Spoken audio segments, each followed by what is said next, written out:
Imagine waking up one morning and realizing that your law firm's website has just lost 40% of his traffic. Not because you did something wrong, but because Google has changed everything yet again. This is exactly what is happening right now. As AI overviews start dominating search results, we're seeing this trend quite a bit with law firms. The ground is shifting, and if your SEO strategy does look like it did 12 months ago, you're probably already behind. Today, we're sitting down with SEO experts who are on the front lines of this, helping law firms not only survive, but also scale in 2025.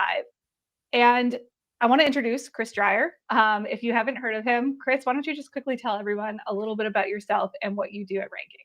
Yeah, cool. Thanks. Excited to be here. Good to see you again, Joy. I've been slinging SEO for about 20 years, so to speak. I started an agency called rankings.io in 2013. Uh, Now we work with around 220 law firms. About 90+% of those are personal injury law firms, the biggest in the country. There's no one bigger. And yeah, so that's what we do. We do search engine marketing. Awesome. That's a lot of personal injury lawyers. It is. Um, so I want to start off by talking about kind of the elephant in the room because it's the thing that I feel like most people are talking about right now when it comes to Google and traffic is AI. So let's start with that. AI generated overviews. So for people that aren't familiar, when you search on Google now, you get this like AI overview that shows up at the top.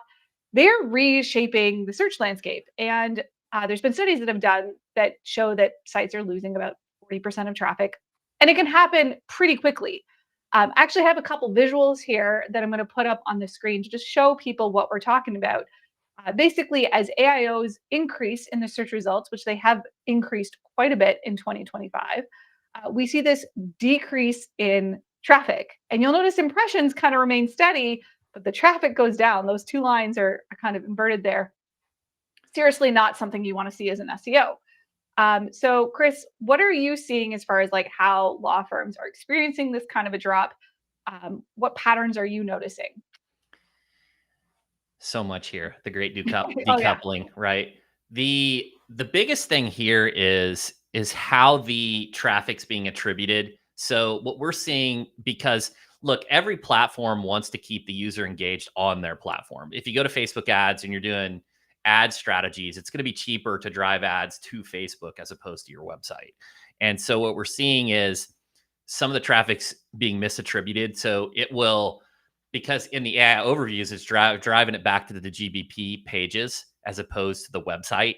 So you're going to see things like direct traffic to the homepage or these destination URLs. More common. You're going to see bumps there. So maybe some of your internal pages will drop, but then they'll be attributed to other locations. But the biggest thing that I'm seeing is there the transactions are still occurring.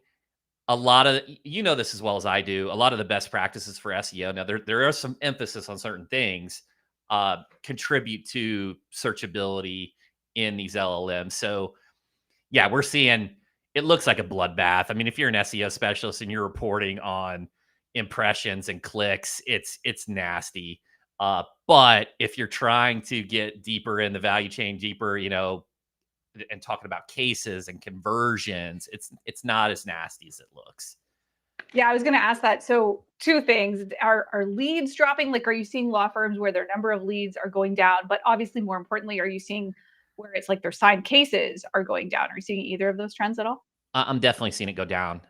Not as significant as when LSA was introduced and above the fold, and it pushed down the organic results. And Google's been experimenting with a lot of different versions of what is actually on the first page of Google, where you're seeing, the Reddit forums and the social media posts and the video. And there's just so many different components of what makes up the first page of Google. But we're definitely seeing a decline. Having said that, we're seeing a big shift to the paid channels. Mm, We're seeing a interesting. significant shift to LSA, a massive shift to Google Ads, and unlike that I've seen before. It's also shifted from an agency owner perspective, how we're trying to offer our services, just being transparent for those agency owners that maybe just sold SEO, we're having to shift a little bit in how we're doing things and approaching it as search engine marketing. And just look, I hate the different acronyms, the GEO, the AIO, the search everywhere optimization. I mean, best practices for SEO was already search everywhere optimization. So I just keep it simple. It's SEO. Same. I'm like, we don't need more acronyms. Google changes their names already as it is once every couple of years. It's enough to like Mm. not. I still say GMB. Like it's gonna. I don't know how long it's gonna take for me to stop saying that. Yeah. But so interesting on the ads front. So I've heard definitely feedback from lawyers over the years where they're like, heard a couple things. One, oh, PPC is so expensive. You know, you have things like $100, $200 per click for a lot of the core keywords. So a lot of them are kind of shy against Google ads for that reason. And then the other one that I've heard is like LSAs were great when they started. I remember talking to this one lawyer in Florida and they were like, man, nobody was on them when I started. I was getting cases from all over the state. And then everybody joined and my like volume went like this. So are you seeing now that like it's kind of turning and things are getting better? It seems like you're alluding to that. Yeah, and it's also the intake departments have improved for legal because there is a lot more competition. The cost to acquire a case across all mediums has increased, so it's forced them to be better on that side. I'll say this: a lot of time, marketing works in a number of different channels, right? Whether it's old school TV or print or what have you. It's based upon the volume and also how much you can pay to acquire the case. So what I'm seeing, and I work with a lot of personal injury firms, is the pre-litigation mills, so to speak. You've heard that negative connotation, the pre-lit mills that don't take cases to trial, that have to acquire a case for less than $2,000 because they're just not getting a lot of value. They're struggling. Mm. They are really struggling. Those trial first firms that get extreme values, they can pay more to acquire the case. So how does that affect, their approach to Google Ads or LSA? Well, they can go in with a significantly larger budget and they can pay more for those, their CAC can be a lot higher and they can still do very well. And also just in the legal space in general, PE is circling them, right? We saw this with dental and the DSOs. Now this is happening with legal. I've seen significant consolidation. All the money that was in mass torts is now being pushed over to the local side of PI. But for us on the search side, on the Google side, LSA is by far the best cost to acquire. Now, Interesting. there's a blend. You're going to get all these other leads, and it's harder to define your category types and the types of cases that you want, but it's still the best CAC. And then Google Ads is actually right behind it on the paid. I mean, we're seeing really good numbers there too. Okay, so I'm gonna ask you for some tips here. Let's start with the LSA. Mhm. What's like a single tip if you're a law firm listening? What's one thing you would suggest that they do differently with their local service ads to get more of an ROI? This is gonna be tough for me to give you one. Okay, fine. If You I can give me had a few. Okay, if I was gonna say a few, okay, so it's region response reviews, reviews, right? Get reviews. That's gonna help. Okay, outside of that, the response and activity. You need to be in your dashboard booking these real time. You can use Zapier integrations, and there's all kinds of chat tools that can help with the real time response. But please don't batch them at the end of the day. There's actually a signal that Google's looking at, from what I've heard, that they check around every 3 hours. But if you're doing it in real time, it's hitting the response component. Now, if you're having trouble with placement and you've done your bid optimizations and your categories have already been expanded, the other thing you need to be looking at is turning on messages. I know a lot of people are phone first, but if you're having trouble with placement, turn on the messages until you get placement. That's an awesome tip. All right, now shooting over to the ad side, since you mentioned that's working well. Are there specific types of campaigns or just settings in general that you would suggest if people want to get more from that if they're not seeing an ROI on their ads accounts? Yeah, I got a few big ones here. The first one is going to be a little taboo. In other industries, it's not taboo, but in legal, it's like, oh my God, you're bidding on my name. But 2012, Canon Dunphy versus I can't think of the other firm, kind of set some precedents on this. The if you are bidding on other firms' names and during the intake, you don't act as them, right? And you declare which firm you are, the cost to acquire those cases are very low. That's what a lot of the affiliates are doing. A lot of the lawyers don't want to do it because they don't want to make enemies and kind of hurt these relationships. But look, you're all competing for cases. If you go type in Clio, you're going to see Filevine. If you type Filevine, you're going to see Clio. Like everyone's, it's very common. So that one is if you're not against kind of button heads with the peers and creating a little tension, that's a really good tactic. I really, really, really like PMAX. Now Really? I Okay. do. It's it's with it gives you a lot of coverage. It has to be set up properly with your themes. You also have to do a lot of negatives, but it's excellent. The other components is just old school best practices, right? We're seeing target CPAs. If you set a target CPA, if you want to acquire a case for $3,000, you set it for $3,000, you're gonna you're gonna be in a bad place. If you do about half the target, CPA that you're allowed to spend, we're seeing better numbers. And then it goes without saying, you have to feed offline conversion data into these campaigns to get the most out of them, to tell Google what's an actual case that you've signed. But those are a few that come to mind offhand. Well, I have to say, I think you're the first marketer I've talked to that likes Performance Max. So that's awesome. I love it. Recently, I used to Yeah. hate Okay. it, but Yeah. I've seen actually really good results, and it comes down to the practice too. If you have more coverage and you'll take more practice areas, and you have the ability to monetize with a good sales force, you're going to be in good hands there. Makes sense. Now, I will say, like, maybe Performance Max has gotten better because I remember when it first Hmm. came out, we did some tests on it. It worked in certain industries, not well at all in others. So it kind Hmm. of varied. It was all over the case, but yeah, it's good to know that it's maybe gotten better. Like, did you used to use it years ago? Have you found that Oh the yeah, quality's gotten better? Okay, it so was terrible. I mean, now yeah, that they have themes, which are kind of like keywords, and they have the negative placements, and you're not on the kids' YouTube channel and other weird sites, it kind of helps there. The other thing too, look, if these attorneys are against the direct bidding and conquesting, PMAX is going to do that. And mm. it kind of gives you an outlet to say, like, we didn't bid, like, and Wasn't when they us. contact you and you can add Oh, that's those funny. negatives. But yeah, we're seeing success there.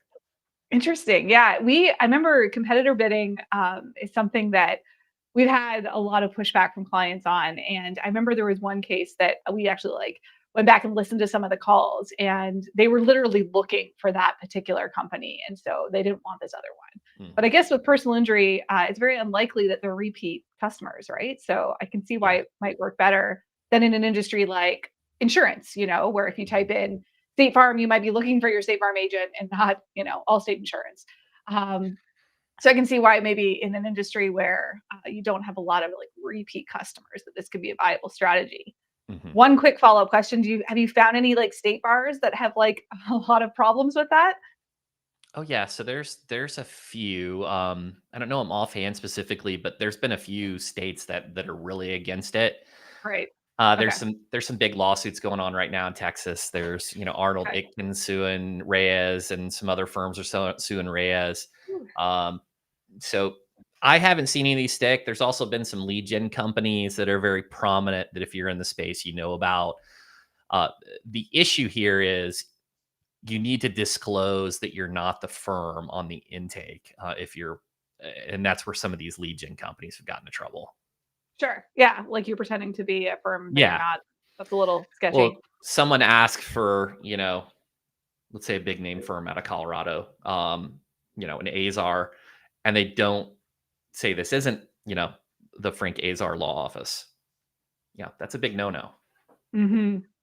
So interesting. Okay, we have some questions. I do want to prioritize questions. If you guys have questions for Chris, please put them in the comments, and we'll do my best to prioritize those. Okay, so here's one that we got just around AI. So, is what are the trends you'll be seeing in 2025 and regarding AI? Is AI as good as it sounds? Oh my gosh, such a loaded question. I feel I like know. I have half a brain because of how much I use AI now. Um, At least it's they say it makes you stupider, right? I remember seeing a study right. I recently. saw that. I saw that today, or I heard that today on Right. My First Million podcast. Yeah. Uh, okay, where do I go here? Google's gonna introduce ads to AI. They probably talked Mm. about it, so there's gonna be opportunity for the search agencies there. The, it's driving down production costs. You got to be careful with it from a content creation perspective. The biggest thing that I'm using it for is data analysis. I'll give you an example that we've used. So several years ago, Joy, you and I worked with Stuart Gus out of Houston. Great firm, good guy. Um, and we did this accident map taking data from the Department of Transportation. And it took us months to get this data together because the DOT doesn't have it organized, right? You get this raw file of just junk, Yeah. right? And well, now we go to those and we get those and we plug it into ChatGPT and it's like, boop, there you go, you're done. And it just makes everything so much easier. So data analysis is a big one, and I think it's just driving down production costs, particularly on content, on link building. Now, there's a downside if you only use it for the mass production. You got to introduce those human elements and unique perspectives. But I don't know. Those are some of the trends, I guess. For sure. Yeah, I would say like using it to make your processes more efficient and faster is huge. Mhm. I think sometimes people are also wondering, like, as far as leads from AI. So let's talk like leads from ChatGPT or leads. I mean, I don't even know how you track a lead specifically from Google's AI. So there really is no way to track Mhm. it at this point. But so let's just focus on like ChatGPT, Perplexity, et cetera. Are you guys seeing that law firms are starting to get leads from those sources? Oh yeah, yeah. We're starting to see leads from those sources. The there's a couple tools that can help measure your visibility in in the space. So like Profoundly is probably one of the leaders. It has some weaknesses, but I think it's a good starting point. The the thing that I see, and it's I can't stand it, but if you ask these different LLMs like who the best lawyer is and why, if you follow up with a why, it lists their awards. It really is awards centric. So what Hmm. we're seeing is the people that have more discoverability, at least for the short term, they'll probably modify this. It's the super lawyers, the best lawyers, the preeminent lawyers. They like put a lot of weight on those. And we see those firms that are in those listings that have maximized those profiles, no matter how much grand larceny there is associated with these rewards and the fees, that they do contribute to discoverability. Yeah, we're seeing the same thing. Actually, I haven't released this yet, but I probably will later this year. We actually did a test recently on a press release. We have a client, not a law firm, different industry, but they've won a lot of awards, and we have done a really good job of like kind of highlighting those awards. And Hmm. um, it's good for optimizing for like best queries because you can Hmm. actually back up those claims. They're not like, "Hey, I'm the best." So we Hmm. did a press release and blasted it out about the award they won this year, and like they're ranking across like Google. This impacted local pack rankings, it impacted organic, it impacted the AI overview, and like all the best keywords just like went like way up, which I was not really expecting. I didn't know, like Hmm. press releases really. But shockingly, they can still help with that as well.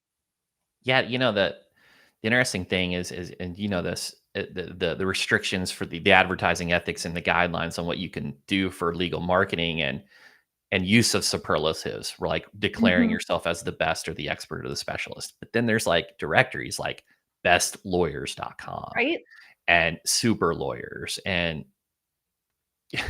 those you may have looked at them from like a DR perspective or like a lead perspective, but now we have to measure those a little bit differently. Hmm. So are you recommending like paid profiles on some of these sites more than you were, let's say, like 2, 3 years ago?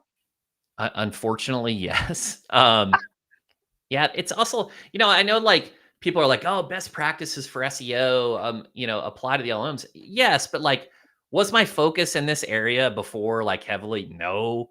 Was I trying to get a Wikipedia page for every one of my clients in the past? No. But like, I'm kind of forced to do that. And it's kind of shifting my focus to these other areas. Ooh, Wikipedia is a good one. Okay, yeah, let's explore that a bit. Do you have any tips on like at what size you need to be to qualify? Because I know I had Wikipedia guy that I talked to years ago. It's been a long time since I've talked to him, but he was saying like there's certain rules around Wikipedia. Like you have to have a lot of press coverage. You have to have been mentioned in like mainstream media. It's hard to measure that though. Like I Mhm. don't know what kinds of law firms have you seen actually succeed with getting into Wikipedia? The easiest ones are the ones that have very prominent cases, right? They're in the news and they've been covered by like these high profile sites. Those are the easy ones. The challenging ones are you trying to help them from the digital PR and the public relations perspective to be notable. And you really need to start with about 5, but one of the things I like to do is start with a thinner profile. Like, don't just go ham on Wikipedia and just create this robust thing out of the gate, because you want to show consistent edits and improvements to it over time. Uh, and just, it's not a set it and forget it. Just continue to update it. One of the other things you can do is search to see if there are any cases or anything that you've in the news that's already on Wikipedia, to create those internal links and associations. But that's what we're seeing. And after you get it in, approved, it's still going to take like 90 days to index and show up. So we are seeing the authors and people with the notable cases do better on that side. We're having a real tough time with the law firm profiles. Hmm. So the individual attorneys were a high success rate, but the firm profiles we're really struggling with. Just being transparent. Yeah, and so what do you mean? Like, you mean getting the actual firm in, Mhm. or like, so it's easier to get a lawyer in by name than to get the firm in? Yeah, absolutely. It's way easier to get the person in. Okay, that's good to know. Holly Starks chimed in. I put it up on the screen, but she was saying that creating awards for, I guess, directory sites is working really well. So I guess that's a good tip if you manage or run any of these types of sites that are like, directories, whatever. Who knew they'd be like important again? And it's so funny when people say things are like trending out. Like they said this about Yeah. forums years ago, and now we see forums everywhere. It's like It's what's like old is new. it's super old school like SEO, and now you see like these listicle tactics and stuff like this. It's like, what am I like in a time machine? Like, what's going on here? Yeah, like, we're talking about press releases, really? I mean, again, that was one of those things that I was like, "Our press release is gonna be even a thing?"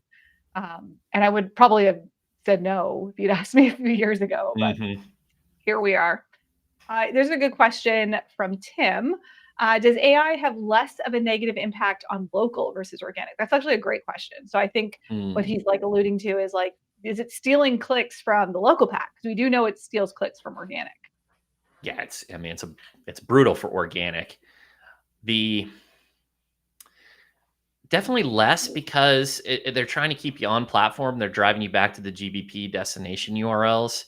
So yeah, I mean, absolutely less impact on local. I also just think your content strategy in general has to change. And I like this bottom of the funnel approach first. So, hit your transactional pages, but going a step further, like these PI attorneys, and they want to rank for car accident. It's like, that is not a page where you just go write 2,000 words and you're done. Like, you need whatever attorneys at the firm that practice that area law, they need to be on the page. You need Mhm. to have their bar number, their what cases they've been involved with, case reviews and testimonials specific to this. They need to be very robust. The other thing too, I'm going down a rabbit hole for local, so I got a bunch of stuff, but I'll stop there. So yes, less impact on local than organic. Don't worry, we'll get to your rabbit hole. We got time. Okay. Here's another question. This one's talking about core updates. So the March core update and the June. Like actually, he says June. I've been hearing a lot of end of May changes from people, mostly impacting organic. We're seeing drops in rankings. So, Chris, have you seen anything with your clients as far as like just trends you're generally noticing with either of these updates? I'll say this, the pound the content with 2,000 words, 1,000 words a month are really struggling. I've been seeing a lot of indexing issues, a lot of dilution, a lot of lack of trust. So the first thing I would do is I would do a heavy content audit before adding new content. So that's kind of been one of those tactics that's worked well in the past. The other thing that I've noticed though is, and I might be using this word improperly, so please call me out, Joy. It's like these semantic relationships, like these. Everything's about relationships now, and I'll give you a perfect example of this. I work with several mass tort firms, and in the tort space, you would have. I'm going to give you something very common, like let's say Ozempic, right? And you have Hmm. An Ozempic lawsuit page, and you go do your keyword research, and you look at volume, and you see, oh, Ozempic side effects has a ton of search volume. Well, here's the deal: Ozempic lawsuit is a legal specific query. Ozempic side effects is a medical based query. If you try to add that content to the same type of topical cluster, or the same subdomain, it's going to cause issues, right? I mean, go take a look at Drug Watch. Go take a look at some of these sites. You, I very much recommend at least kind of siloing them into their own little category of topics. So maybe do a side effects subdomain folder. I've seen a massive impact in that area that I didn't think is like this, especially in legal, like this confusion between what's medical and what's legal, Hmm. and from a trust perspective. Yeah, I mean, normally my approach when we see stuff like that, because I definitely see it a lot with injuries and stuff for personal injury lawyer sites that we work on, and I usually steer kind of clear of the medical stuff, right? Because they're not Mhm. doctors, and so talking about the legal side and what kind of money you can get for it is usually a better angle. Yeah, But I think you're talking about like vector embeddings, entity optimization. There's like 500 different words for it that SEOs kind of throw around. I think it's all kind of talking about the same thing, which is like the topic clustering of words and how, different words all relate to a certain category. And if you mix and match those too much, you could be in trouble. That yeah, come down a what you're thousand saying? percent, 1,000%. Most of the tort firms we work with, though, the the the author attribute, all your eat signals, whatever you want to talk about, is the nurse practitioner, is the doctor, right? They're claiming to be the author of that page versus like on your lawsuit page, your eat setup and your bylines and all that stuff should be the attorney. Hmm. Yeah, good. So the funny thing about the author bios, I remember when this became a kind of a hot topic a couple of years Mhm. ago. I know like people like Lily Ray talked a lot about EEAT signals, love that acronym, and author bios and things. And I know we did some tests back then, so it was a few years ago, around like adding author bios and things like that. It didn't really seem to do a whole lot. What seemed to matter more was like, that person being referenced or linked to, a traditional PR and link building mattered a lot more than just beefing up your bio. Have you noticed anything similar, or are you seeing Oh that yeah. the bios matter? I think it's look, if you're going to get one of these manual reviews, you want, and they have their checklist, right? I think somebody's published it, publicly. Uh, you're going to want your eat stuff to look good, your bylines, your attorney above the fold, and all your accreditations for trust. But yeah, in general, I don't know how much that impacts something versus some good digital PR and some authoritative links. Sure. And we're going to talk more about link building. Trust me. All right. There's another question. Should we focus on Q&A content? Well, sorry. Let me rephrase that. Should we focus Q&A content on transactional or informational? I guess this is in regards to local pack rankings because they said GBP. Both. You want to keep the user engaged on your site. The traffic itself, if you can acquire it from the top of funnel, traffic is a good signal. We know click through rates and your time on page and all that stuff helps. So both. Okay. Here's a question from LinkedIn, referring to ads. I think specifically, we're going to see a lot more short reel ads or something like that in Google Ads. What are your thoughts around like video, I guess, ads when it comes to what you've seen with clients? Yeah, I mean, so the demand, we haven't personally, we haven't had a lot of success with like the demand gen YouTube ad campaigns for our clients, but I think there's a place for all of it. I think we're going to see a lot more of it. I mean, you look at the homepage right now. I mean, it's just a mix of different content types. So not only a video, do you have your social and X and Instagram, and so yeah, it's gonna play a part of it for sure. This is a good question. I have a lot of opinions on this, but I'm curious to hear your thoughts. Do Google Business Profile posts or Q&A sections have any impact on being featured in the AI overviews or in local packs? I honestly have no idea. I can't stand GBP posts. I think they're complete spam. Same for the Q&A section. It's just useless. But it's one of those things like I'm not sure, so we do it. You know what I mean? So I'd probably get some extra utilization if I knew the definitive answer. But I would love to hear your thought on that, Joy. We don't do posts at all for clients. We ditched them years ago, unless the client asks for them. We have a few where they're Mhm. like, they want them, so fine, we'll do them. I can't measure ROI from it at all. Like we've tried so many times, even using like UTM codes, they get like no traffic. So the problem that we ran into is like, how do we justify the time that the client's paying us to do these things and we don't know what's happening? So we just ditched it altogether. I've never seen it impact any AIO, like Google Posts. I've never seen one get pulled in there. And as far as ranking goes, any tests we've ever done, they don't impact ranking directly. Yeah. I've heard ways of utilizing them that maybe can influence ranking, but it all has to do with like CTR manipulation. So Mhm. just posting on your profile, I've not seen impact ranking. Yeah, and I've heard they're going to sunset the Q&A sections anyways. I don't know. They half did. So like they're not as visible as they used to. So they still appear on like Google Maps. There was a few different places they removed them from Got it. search, which is, well, kind of a signal in and of Can itself, I think. But can I say one thing that's kind of for the agency owners here? Here's the deal. If you're doing the weekly GBP posts and you have okay, so we have I don't know 900 locations that we manage, and we have a local SEO team, and they're in there like looking this up. But if you get a profile that's nuked or suspended, those GBP posts are automatically like go down. It's like a signal to investigate. So you should be doing it daily, but at the minimum, you're going to get that notification if your GBP post doesn't stick for some reason. It's like an mhm. extra signal to go check something out. Here is a question from Carrie. So if awards are recognized, do the paid for awards potentially have a bigger impact?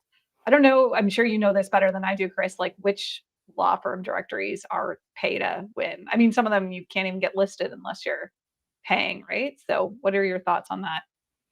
The big one for legal super lawyers, it has very good visibility. It's it's cited a ton of times in these LLMs and Perplexity and what have you. So that's the big one in legal. I do like I said, the best lawyers one because it has that superlative in there. But I would say super lawyers is the number one. The other one that's really important is the preeminent award by Martindale. That's Mm. extremely important too. So the super lawyers, why do you think it is that they're doing so well? Is there something about their site or the way that they do it that makes it more effective? Yeah, I think it's just all the Reuters interconnections and their authority. Mm. It's they just have so much authority, and they're all interconnected through that. Those I believe they're owned by are they owned by Internet Brands? Internet Brands owns like literally everything from Yep. WebMD to so they just have so much authority, and that's why they show up a ton. So for those that are not familiar, can you walk us through like how does a lawyer even get listed on super lawyers? Do you have to pay to get listed? How do you get an award from them? Is there anything you can do to influence it? Gosh, so I think you have to be nominated by a peer and get so many peer nominations. And look, if you, you're gonna have the fine law regional rep come and knock on your door, and they're Mhm. gonna try to pitch these multiple attorney.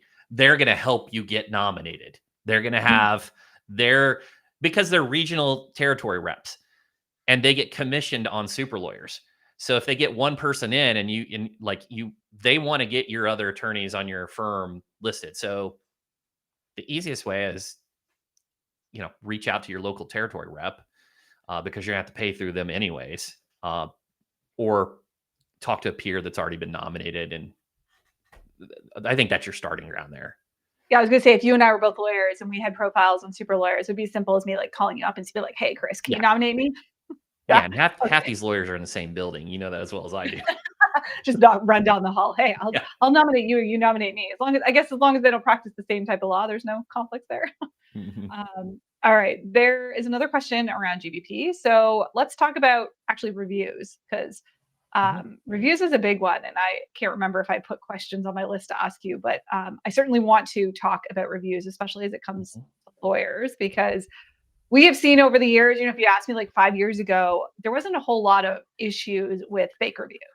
And Mhm. now I see so many law firms. I've had 2 instances with clients in the last week where we are really encouraging them to get more reviews, but they don't want to go above and beyond the like normal ask your client approach, right? But their Mhm. competitors are. And I get so many of them respond and they're like, well, that guy's buying reviews. And I know there's no way he does that many cases. And then there's no way these are legitimate. So I would love to hear your approach. What are your recommendations as far as like getting more Mhm. reviews? And then what do you do when you find a law firm competitor of any type, let's just say any business that is, getting a volume that Hmm. seems unrealistic? Okay, so let me start with the fake. So we go after them. Like we'll document, we'll report them, we'll get them taken down. So if you're one of those firms that are like, oh, you woke up and you have 30 reviews missing, that was probably us. Or Oh, it just is what it favorite. is. If we have proof, um, and we know they're fake, like there's a number of signs for this, right? The other thing, and if you go super nuclear, then it's the FTC complaint. It is what it is. The On the acquire review side, there's the black hat. Let's just binary, black and white, right? The black hat, the grassroots campaigns with the QR codes and the friends and family, and like just know you're playing a game that, look, if you have someone like me on the other side, you're going to be in trouble, right? But you're playing a game that you're at risk. Now, doing it legit, this is another so okay, if you have a high case selection criteria and you're a firm that doesn't take a large volume of cases, you're automatically at a disadvantage. It just is what it is. Hmm. If you're someone with a higher case selection criteria and you're focusing on a systemic review, a systemic referrals, meaning getting more reviews in the future from friends and family, and building that relationship equity, you're at an advantage. Okay, there's a lot of things here. There's psychological things from a coaching perspective to ask. The person needs to ask the consumer to review him or her as opposed to the firm, because they're more likely to convert. You need to do it at multiple touch points. For a firm, the client onboarding experience is an excellent touch point if they had a great experience. Midway, important case updates and milestones, not just the closeout of the case. There are also signals anytime a customer says the word thank you as a potential opportunity to get a review. There's also, you need to combo it with, automation, text, email, text first, because nearly everybody has a mobile device now. There's a lot here, but the key thing here is you need to have systems. You need to incentivize the behavior for your team. They need to understand the importance of this and how it impacts the business. Send an email, monthly email of what your baseline reviews were and what you required. Celebrate those accomplishments, but just know that if you're doing the non-client experience, and from what I've heard, and I would love to hear your thoughts here, and I haven't looked at the review guidelines in a minute. I don't even think it's actually a abiding by their guidelines. If you turn down a case and you pass it to someone else, I don't think you can technically get a review. I don't think that you're supposed to get a review in that scenario. Yeah, there's a couple other. So we do these webinars monthly where I bring people onto our YouTube channel, and I talked to a guy a few months ago named Brad Wetherall, and I actually posed this question to him, like, can we talk about like what is against Google's guidelines? And I gave him a whole bunch of scenarios. So I'll put them in perspective from a law firm. So Chris, if you and I are lawyers and we refer each other cases, um, technically speaking, like if I refer business to you and I recommend you because you do a really good job and I'm actually willing to send you business, I can theoretically leave you a review. So peer to peer reviews are okay. But the catch 22 is if you're getting something from it, that's when it's not okay. So I think the example we were talking about with Mm, like a real estate agent and a mortgage broker, it's like, well, if I'm giving you business so that you also give me business, then that could be seen as like an incentive relationship. So it's kind of tricky. So really, if it's just like I'm sending you business, then I can totally leave you a review. But if you're somehow mhm, paying me for that, like you're giving me a kickback, referral fee, et cetera, that's where it's like no. Uh, hmm. so theoretically, like the person does not have to actually have been a customer. So, for personal injury lawyers, you don't actually have to sign the case to ask for a review. If you help them, if you give them advice, even if you don't sign their case, you can certainly still ask them for a review because it's a customer experience, right? They're Mm. basically attesting to your expertise. And I highlighted this in a video we did on our YouTube channel where I was like, listen, if you're watching these videos and you think like Sterling Sky knows a lot about SEO and we're giving you like lots of advice that's going to help you do better with SEO, leave us a review because that is a business experience. Again, they're attesting to our knowledge in the industry. Totally fine. Doesn't matter if they gave us money. Like money does not have to exchange hands for it to be okay. Yeah, so you audience listening, rankings.io has a GBP. Would love There a you go. 5-star review if you're getting some value, and Sterling Sky has one as well. We should put those up on the screen. I agree. Let's yeah. Chris has given a ton of valuable information here. He obviously knows what he's talking about. If you want to thank him, go leave him a review. There's nothing wrong with this, guys. Like Google's totally fine with it because you're not his mom. If Chris was just like, "Hey mom, leave me a review." Well, Chris's mom has never really worked with Chris or doesn't know anything about SEO. So she probably shouldn't be reviewed. But You know, different. I got in a scenario recently where I got in a car wreck, right? I got in a rear end collision, and I had a client, Dave Abels and Ann's in Chicago, and I used his firm. So I had the client experience. Like he helped me with the case. And I still am like, I don't want to leave the review because I'm an agency owner and I'm like, but I had a great experience and all the things. And it's like, so I'm so cautious around that. Yeah. So I'll tell you what I did. Same experience, not with a lawyer. Fortunately, I wasn't in a car accident, but I have a client that does Christmas decoration lighting, and I hire him every year to do my house. But he's a client, so I was like, same thing. I'm like, it's a public client. They have testimonials on their website. So I had my husband leave the review. So I was like, I There want to you leave go. him the review, but I didn't want Joy Hawkins on it because I was like, people Hmm. are just going to assume wrong. I give this guy a lot of money every year, so I have every right to leave him a review. But Can you also we go ahead? I didn't oh, mean to interrupt. it's okay. I was gonna say you also don't want to leave it from an account that manages the Google listing. That's gonna just get Mm, like fair. not published. So, Can we have a fun little conversation about Yelp for a moment? ooh, always. Okay. So Microsoft owns Bing, right? And Microsoft has their relationship with OpenAI, and Hmm. then Bing utilizes Yelp, Okay. as well as Apple Maps utilizes Yelp. What's like the current best practice, right? Okay, so I know if you're a Google guide and your reviews more sticky and more trusted and all the things, but like, are people really Yelpers for lawyers? Like what's and if you drive them directly to Yelp, 90% of those suckers get filtered out. So what's like how do they So approach this? yeah, I'll give you two tips I've been given. Neither of them have I actually tried to practice, but two different people gave me tips on Yelp because Yelp doesn't allow you to solicit reviews, and if you get caught doing it, they're like, I mean, you don't want to mess with Yelp. They will just put things on your profile. They're way stricter than Google. They hold a really high bar. So I don't usually suggest to our clients that they, actively go try to get reviews on Yelp. Years ago, there was a Yelp representative at a local U conference, and I remember him telling me that one of the ways you could get more natural reviews was to encourage people to check in to your location when they Hmm. visit using Yelp. Because when you check in on the Yelp app, and I don't even know if this feature still exists, hopefully it does. They Yelp will basically send you like a push notification later to review that business, so they'll Ah, kind of hmm, help you there. So that is good. one thing. Again, Great seems like tip. a lot, but it was a good tip.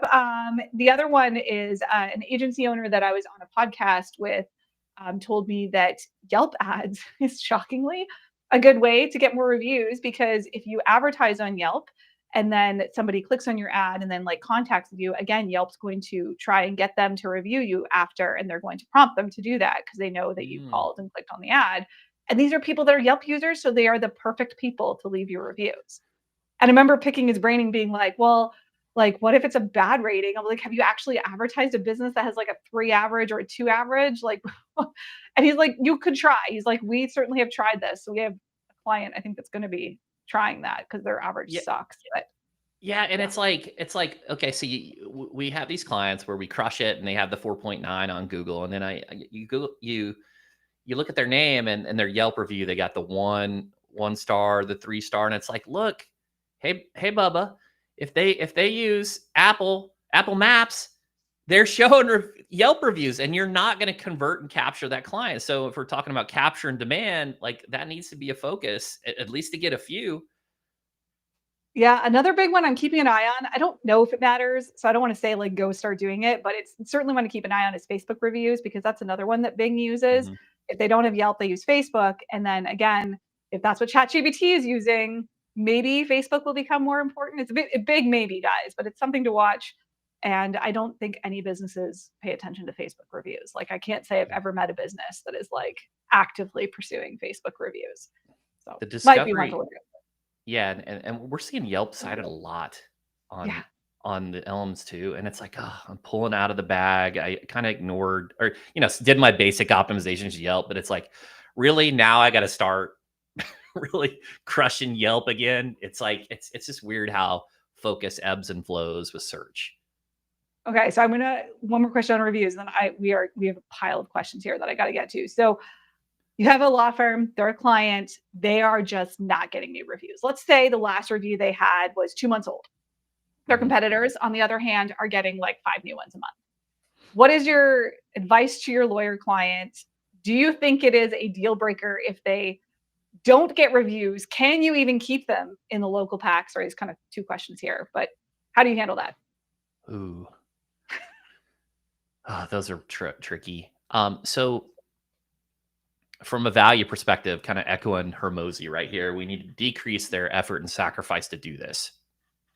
So go get them a podium, a gather up, a bird eye, set it up, show them how to input the consumer in there and set up all the sequences for them. Like you could use, there's some CRMs and stuff that you can use too.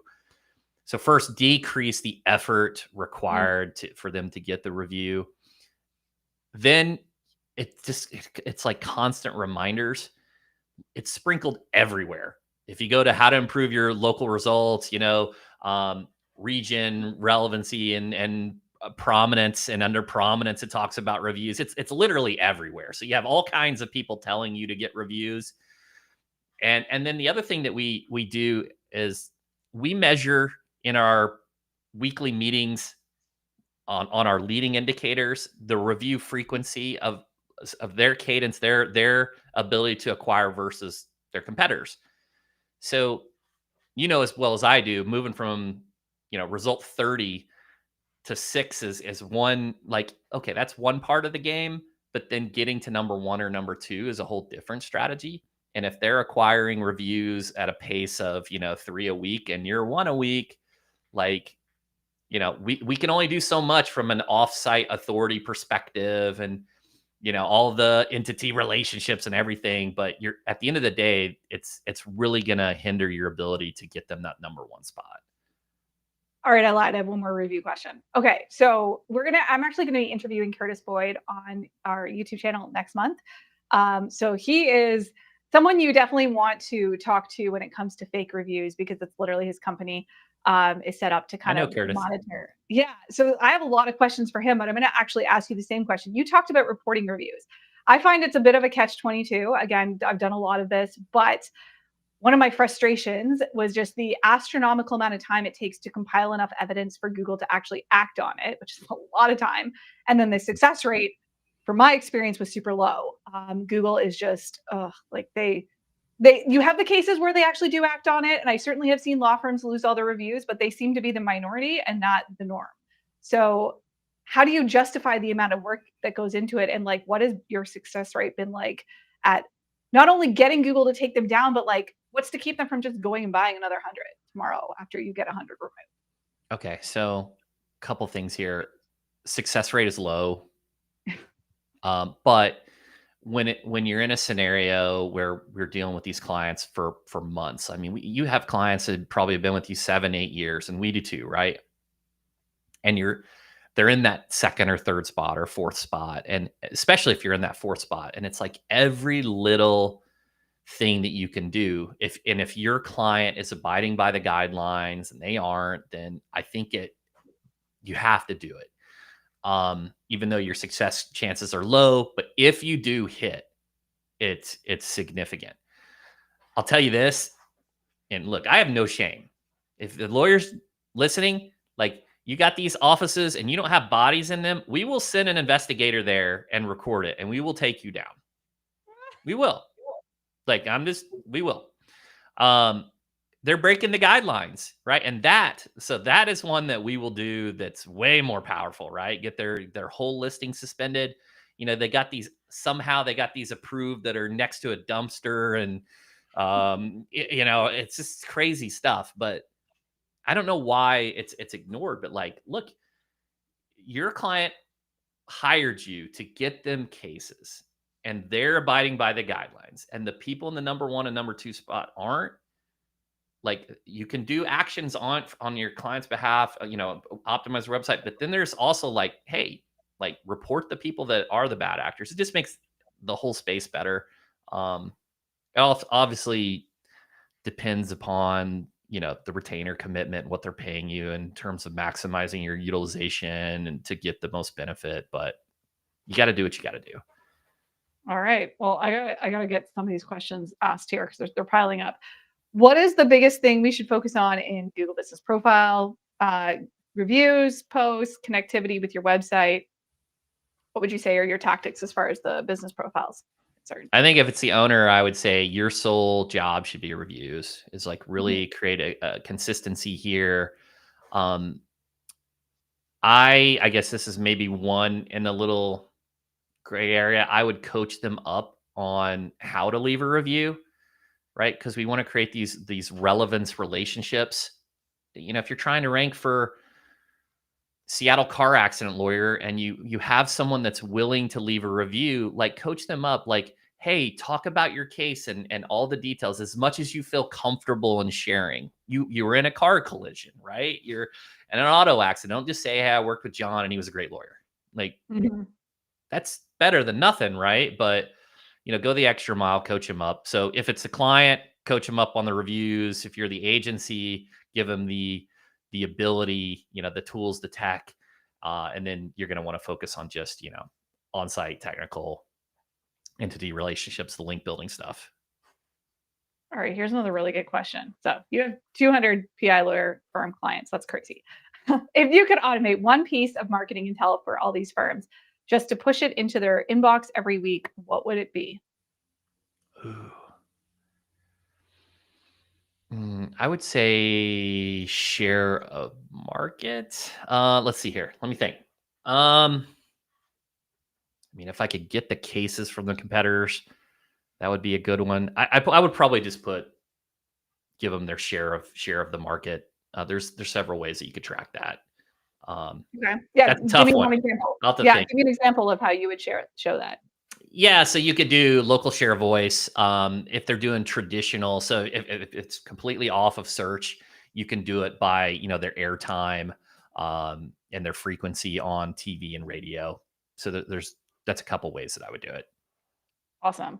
I also wanted to let our audience know we were talking about reviews, and Chris had mentioned that having tools or things that you can offer to business owners to help them with that problem. If you've got tactics or companies you use, like you mentioned, a review platform. So I know there's like GatherUp, there's Podium, etc. I'd love to hear from you guys. Leave a comment with like what platform you're using that you found has worked really well for review acquisition, that has increased review volume. Another one I've heard of is like those little cards. Actually, I have one here. So these things that you like tap. One of the conferences I went to last year called Rock Stars, they were going around with these like crazy, and I was like, these are cool. You can just tap them on your phone; it opens up the review link. So I'm curious to know if people have found these work and where do you get them from. So tell us in the comments who you use, what has worked well for you, if it's like a specific company or vendor. Here's your chance to share, and it doesn't matter if it's your company. I could care less. All right, let's answer this question. Do you see any impact of semantic SEO? That's a term I haven't heard in a while. I mean, it's everything right now. It's the relationships to the point where I'm like, we're getting really crazy with these entities as much as we can. And I'll give you an example. If you're trying in St. Louis, there's this old school building, the Missouri Athletic Club, right? And it's in Wikipedia. It's all over the place, right? And if your building's next door and you can see it. Like you can take pictures next to it. You can like you need to have these relationships with these known entities in the market, in the region. So what I would do in that scenario is you could put it in the alt text, right? So if I'm an attorney in St. Louis, go take a picture next to the St. Louis Arch. It's a known entity in St. Louis. Put it in your bio and then put the alt text there. So there, yeah, absolutely. There's a ton of stuff. I could go down a crazy rabbit hole for semantic, but it's all about relationship pairings, and you want to create as many pairings as you can. Interesting. So we talked a bit about like the pairings between like, the word law firm and let's say cases or trial or court or whatever. So you're talking about now, like if you want to rank for something in Tampa, you need to mention other things or like nearby locations, that type of thing. Can you give me an example of like, I don't know, let's say you're a Tampa law firm. What types of things would you add to their page? Okay, so Tampa's gonna be tough because I don't know it, but what Sure, pick a let different me city then. try. Okay, Yeah, well yeah. I'll do. Where are you from? Your town, sure. Well, I kind of the St. Louis. The first thing that you want to do is go to Wikipedia, because Wikipedia powers a lot of these LLMs, and type in your region and just see Hmm. what is in Wikipedia. Those would be the entities that I would be targeting, the ones that show up. Okay, so in Tampa, you probably have things like Busch Gardens, and I really don't know, Ybor City, Okay. and places like that. Those are the entities that you want to somewhat relate in your content. Okay, so let's say your office is near Ybor City. You need to say that in your content, right? You need Hmm. to link to Okay. Ybor City on Wikipedia. There's also a blurry line. Okay, so like these are the legit ways, but there's also there's the confusing Google side. There's like a semantic relationship between collision centers and car accidents and things like that. But I would say if you're going just straight up, try to create real pairings. So does your building have a history? Take a picture of you outside your building. All those types of things are what you want to do. Okay, that's interesting. Something definitely that I'm going to adjust some of our testing tasks to try some of these things that you're mentioning. Here's a question. So, Antonio, what I'd actually suggest, I'm assuming he's a lawyer, but I'm not sure. I'm talking about how he would audit their SEO guy who's doing their stuff. So, actually, I want to tell people if you are listening to this, we want only law firms since that is Chris's expertise here, but I would love to live audit a law firm website. So, Antonio, feel free to put your site in there. I will have our team here star all the comments. And then I'd like to actually look at one or two examples. And Chris, just pick it apart and tell me what you would do differently. I'll screen share. We'll attempt to do all this live. But anyone that's listening that has a lawyer that they want us to take a look at, let's put those in the comments and then we will pick one here shortly. That'd Um, be fun, and it will Mhm. it will literally be a bloodbath. Can't wait. So Alright. so So go ahead. while we're waiting for that, let's take a couple more questions. Tool recommendations for rankings. Oh God, on LLMs. I think you referenced one earlier, so we can put a link to that one. But my Mhm. experience has been pretty bad with a lot of the ones that we've tried. Like the ranking graphs look like this constant mountain valley, which is useless. So have you found any that actually work? Not really. I think Profoundly is the one that I would put our name by, and I think there's some use for it. But that's Mhm. just going to measure your visibility across it. I don't know of specific tools that are going to manipulate, the rankings and discoverability of an LLM. Okay, I know Local Falcon just released one. I don't Mhm. know how accurate it is. Again, haven't really used it a lot.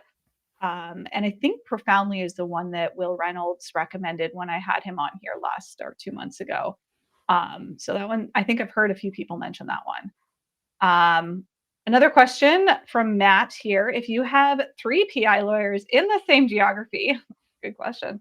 How do you prioritize them? Wouldn't that be a conflict of interest? Or do you provide exclusivity?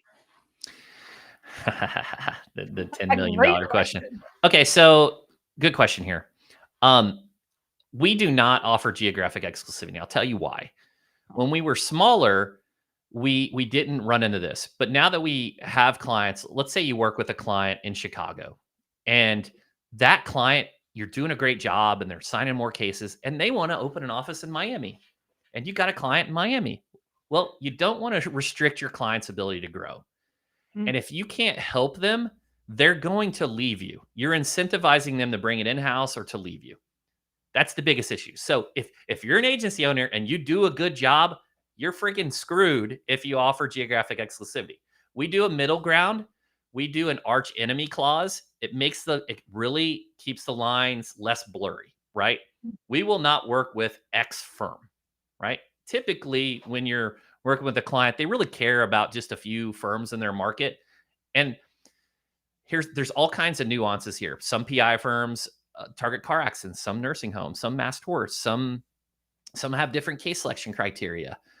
Some rank, they'll be 5 miles away and they have entirely different competitors in terms of local proximity. So you also have to have integrity and take on clients that you can deliver results for. So it's a case by case basis, but the number one thing is you don't want to restrict your client's ability to grow. You want to help them, but sign NDAs, do all the things, be transparent, and try to help them.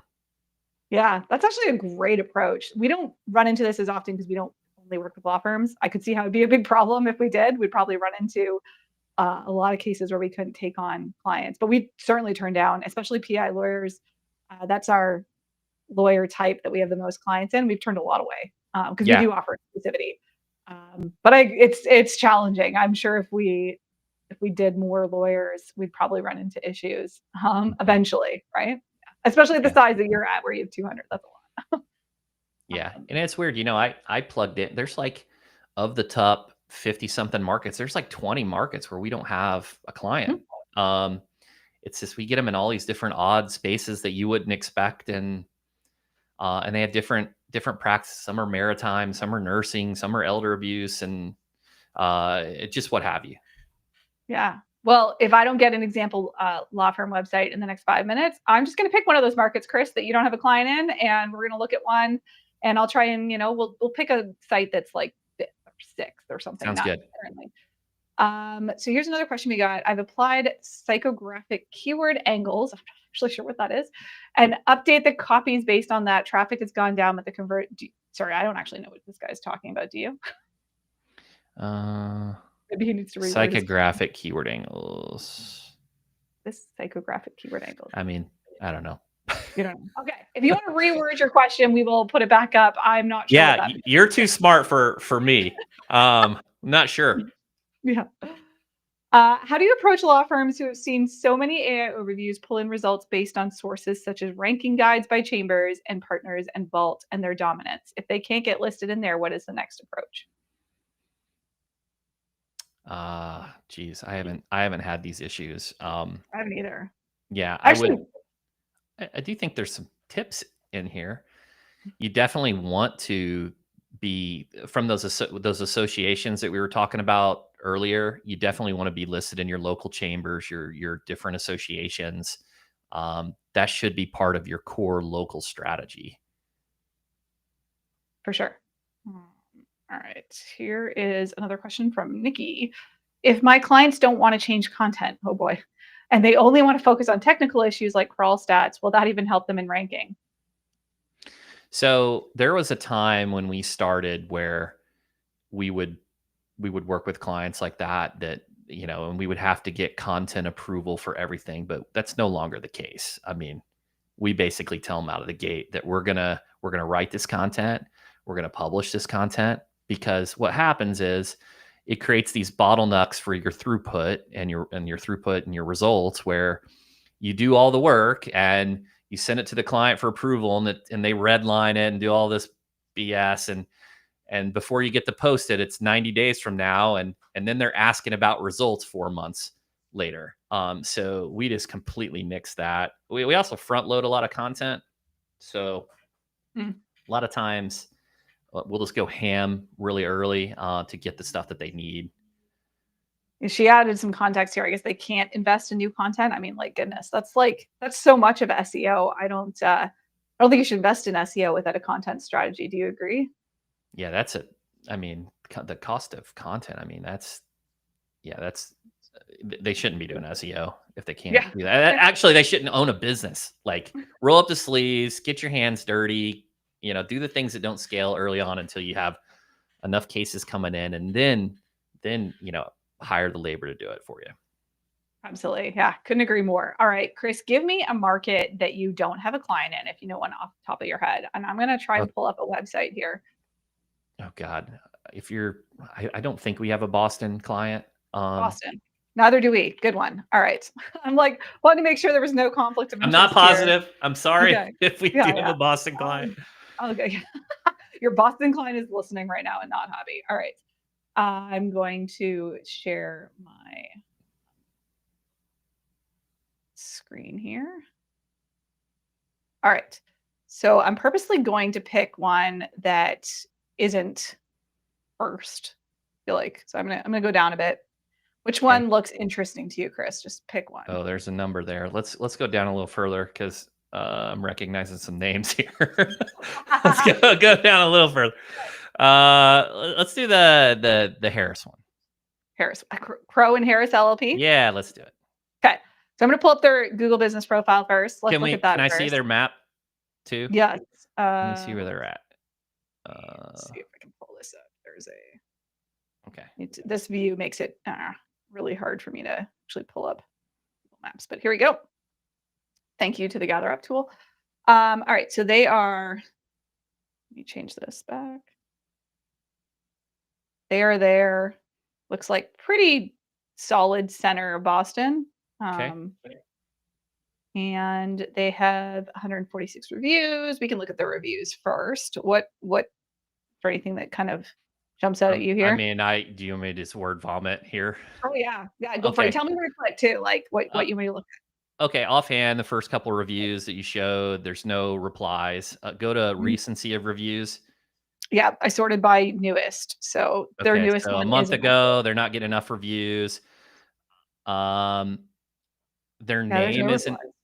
Look, this is one of those areas, but the name of the firm does not have any relevancy component. It doesn't have the word injury or accident or anything um, to help match it to the consumer's query. So, for Mhm. example, I've done some audits of this market. Um, Mike Kelly and some of these guys that rank in the top three, I believe. Let's look at the first result here. Okay. Injury lawyers, Glassman injury lawyers. Okay. So the first two don't have the word accident. Well, most attorneys want car accident, truck accident, pedestrian accident. So, that third one has the word accident in it. Depends on how closely relevant do you want to get. If this firm specializes in car accidents, you might, want to do a DBA for car accident lawyer. Now, look, I'm playing the game. It is what it is. I absolutely despise that that creates an impact, but it is a huge impact. Mhm. It is a very fast impact too. So you got to do it above board. You got to get your DBA. You got to get your government documentation. You got to get your utility bill. Your cards, your business cards have to say it. Your logo has to say it. Like, you have to be that to the web. And it's a big pain in the butt. But if you do that, it will have a big impact on whatever queries you add to the name. So if you specialize in maritime, that's going to have an impact. If you specialize in nursing, and those words are in your name. So offhand, those are some of the things. I also see. Can we click on the one firm we were just at? Yeah. Um. Okay, so not enough reviews. I don't like their outside photo. There's no branding component. Not to say you can't use that.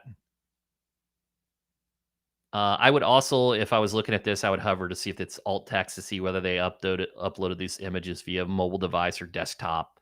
I don't know for a fact that contributes, but I'm not an either or. I'm an and person. Mm.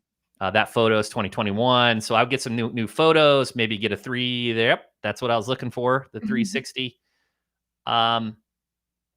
Not terrible. Great review rating. Sounds like they're doing good client service work. So Mhm. I'm not beating them up too 5.0. bad on this. Can't beat 5.0. Yeah. I don't think there's really a Doesn't whole lot. look like they have the service stuff set up. Yeah. Services you can't really see from this view. I'm trying to think of a Mm, view that would show them on here. They're easier to see on mobile, but yeah, services definitely impact rankings. So that's an easy one to fill out if they're not filled out. Um, I don't know what this old Q&A is. This is the feature that I hate so much that I really hope Google gets rid of. yeah. Um, 7 years old. How is that like a good thing to feature? Like, come on. Hmm. All right, let's go to their website. This is their website. Tell me where you want me to click and what are your thoughts on. Let's look at their title tag. Let's All do right, let's see if some I have a. basic stuff. All right, so their title tag is Boston Personal Injury Lawyers, Okay, and then their name. so it says they're H1's Boston Personal Injury Lawyers, but I don't see it. Maybe it's below the fold. Okay, yeah, There, there it let's is. see there. Not too bad. Let's scroll down to the very bottom. Let's see what agency's working with these.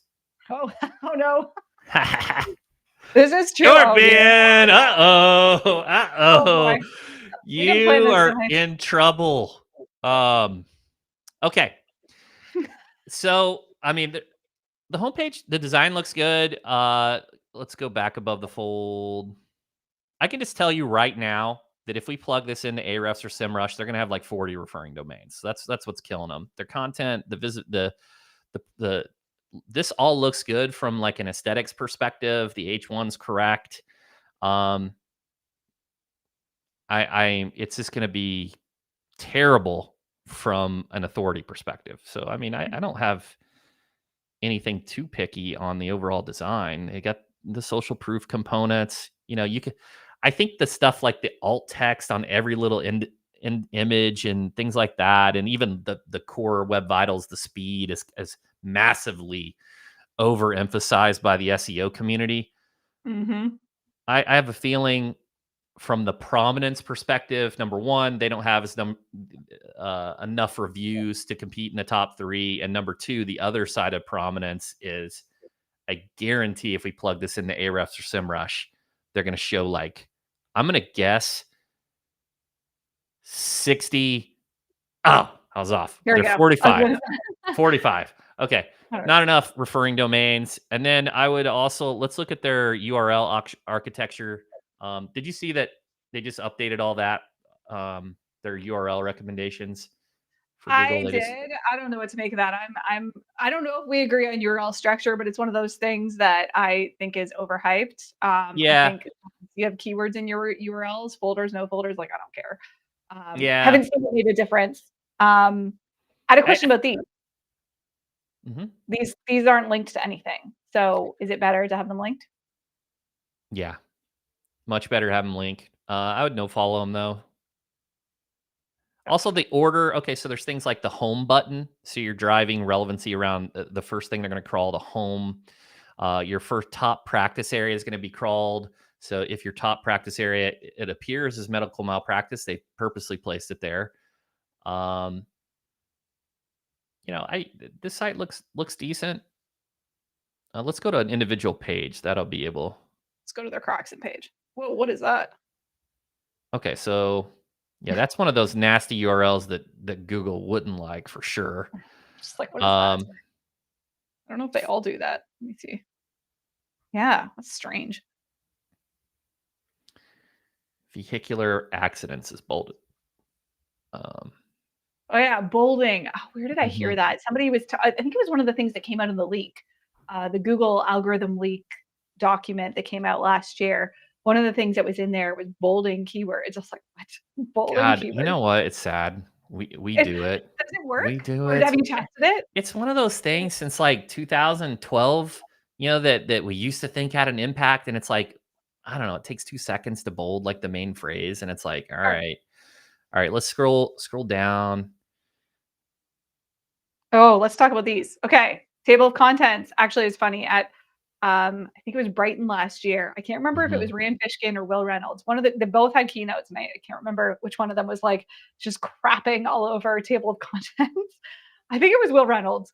Um, Talking about like how every SEO on the planet adds these to websites now. Are you pro or against this? We are if they're lengthy. I like putting them in the sidebar better to not kind of, cause more UX issues. Sometimes the table of contents gets so beefy. I do not like this sidebar at all. Okay, what don't you like about it? So can we scroll up a little bit? I would do forms here above the fold for conversions. The other thing too is I don't see like who is this associated with? Like what attorney practices, you know, this area law. Um, I would like to see more images. But overall, though, like this is, I wish you would have picked one that was way worse. This one's We not can too go back and bad, forth. Yeah. but it's like clear cut. Okay, so the SEO people can talk about their 200 ranking factors and blah blah blah this and that, but at the end of the day, this site's got 45 referring domains. Like, do some digital PR, get some more reviews. All right. What about this whole concept of like showcasing cases that you won? I see this as a pretty common thing on personal injury sites. I like it from a conversion standpoint. If this was the destination URL, the other thing I just noticed, this URL says truck accidents. Aren't we on the? Or Oh, did, I did we moved. skip? I went to Okay, a you did. different page just to Oh, see okay. how simple it was. Sorry. Yes, we were on car accidents. Okay, so the destination URL that you place in the GBP, I personally like and I know you've done some tests here too, but I like embedding the map in the body. I don't like site-wide embeds in the footer. Um, I, I So I feel just similarly like, if from a link, if you're going to acquire a backlink from another site, it's better to get it in body contextual. And I feel the same way about the embeds. I'm trying to see if they have one, like their firm actually on. I know definitely something we do for Mhm, clients. Oh, here it is. It's on their contact page. It looks like. Oh, that's not an mhm. embed. Never mind. If it was an embed, it would be like actually linking to their business profile. It would show their number of reviews. So you're saying make sure that embed is on the actual page that your Google Business Profile is linked to, correct? Yeah, I think the destination URL that you place within GBP, especially if you're a multi-location practice, is the absolute most important page to optimize on your site. Like it's Mhm. Agreed. and a lot of times when people are expanding and you have multiple locations and you just, okay, I'm going to create a practice area page for each of these. If you can't create something unique and compelling on each page, you probably shouldn't create it. It's going to get you in more trouble than the benefit of the production. So yeah, I mean, this one pretty clear. Links, reviews. The DBA would have a big impact here. So let's say this firm is like, you know what, Chris, I'm going to open up a office in, I don't know, insert a city that's a suburb of Boston next month. Mhm. Now, what do you do with their site? Do you go and recreate all of these pages for that new city? If no, which ones do you recreate? How do you deal with that when they go from a single location to a multi-location? One of the things that I like to do from a structure perspective is do not non-geo modified practice area pages from a conversion perspective on the main root menu. So go nuts on your practice areas, and then view all services, view all practice areas. But if you're talking about the geo specific, I typically like to do one or a Mm, few. yep. The market kind of dictates it. The volume of the practice kind of dictates it. Like you wouldn't want I don't know, different cities in Boston, in this market, but like a Boston Uber accident page, and then a Salem Uber accident page. Like it just doesn't justify it. I would want the non-geo modified page, and in fact, you're probably going to be able to rank the one geo modified in multiple markets, anyways. Um, Yep. if I would really try to do custom menus if you really want to go nuts from the internal perspective, because that helps with your topical groupings. Certainly for the sidebars, that's in a similar fashion. Of course, you can do all this with perfect internal link building, and you can get away with doing that even on the flat architecture. But I find that when you do subfolders, and it kind of forces you to, it kind of reduces errors, Mm. right? It's like you can see it in the sitemap when in the wrong location. You can see the groupings. So I lean towards that direction, especially if you're two areas of law. So if you do like personal injury and criminal defense. But yeah, a multi-location practice, I would have non-geo modified practice areas on the route from a conversion perspective. I would have a location-specific page for the GBP, and then if the volume justifies it, then I would do a few others, but I wouldn't go nuts for each market. So one of the things that we talked about earlier this year was this diversity update that Google made, where if you're linking to a page on your website and that page also ranks organically, your organic ranking actually declines. Now, this isn't a perfect thing. You're going to see lots of cases where, like this one, where they are linking to their homepage, then their homepage is also like down here somewhere. Actually, maybe not. Hold on. This is his homepage here, and it's actually the Number one. personal injury page that Mhm. ranks organically. So different pages. So this is certainly something that we see quite a bit with law firms, where if before, if you'd asked me a year ago, I would have told you that Jeff Glassman should link his Google business profile to this page, personal injury page, not his homepage, because Google has that ranked highest for car accident lawyer. That's obviously a really good signal. We're seeing now that like almost the opposite is true. Um, if we were to make that switch, what would likely happen is this organic ranking would decrease. And we saw it actually happen like within like a day or two after testing this with law Do you firms. Have think you guys it's seen that? so I haven't done the exact test, but do you think that's because of the AI overviews driving the traffic and the traffic manipulation of these pages? Do you think the signals going to these pages have changed? That's kind of what I think of these Yeah, I the saw it click as like through a component. so I saw it as like almost like a filtering thing where Google didn't want to list the same URL twice in their search Mm, results. So that's how I kind of best explained it. And they appear to be doing it on a URL level, not a domain level. So if you're Jeffrey Glassman, you're perfectly fine to be there twice as long as these two are different URLs. And they are currently. But if they're the same URL, what's this guy using? This guy's using his homepage. It's MS Smith. He's down here. mhm. There's his homepage is lower. So we saw with clients that we were tracking that they had both, organic declined if they matched, only if they matched. Do you, Um, do you know what's saddening and happy at the same time is when you look at these and you see the clients that you crushed it for that are it's ranking still, and now it's like, okay, the next Boston client I got to go up against my own work. actually true that yes, that has happened. Okay, I think we will look at one more example. Somebody said Colorado, so I will quickly pull up just to see if there's anything different. What's a good city in Colorado for me to do? Denver, Okay. Ooh.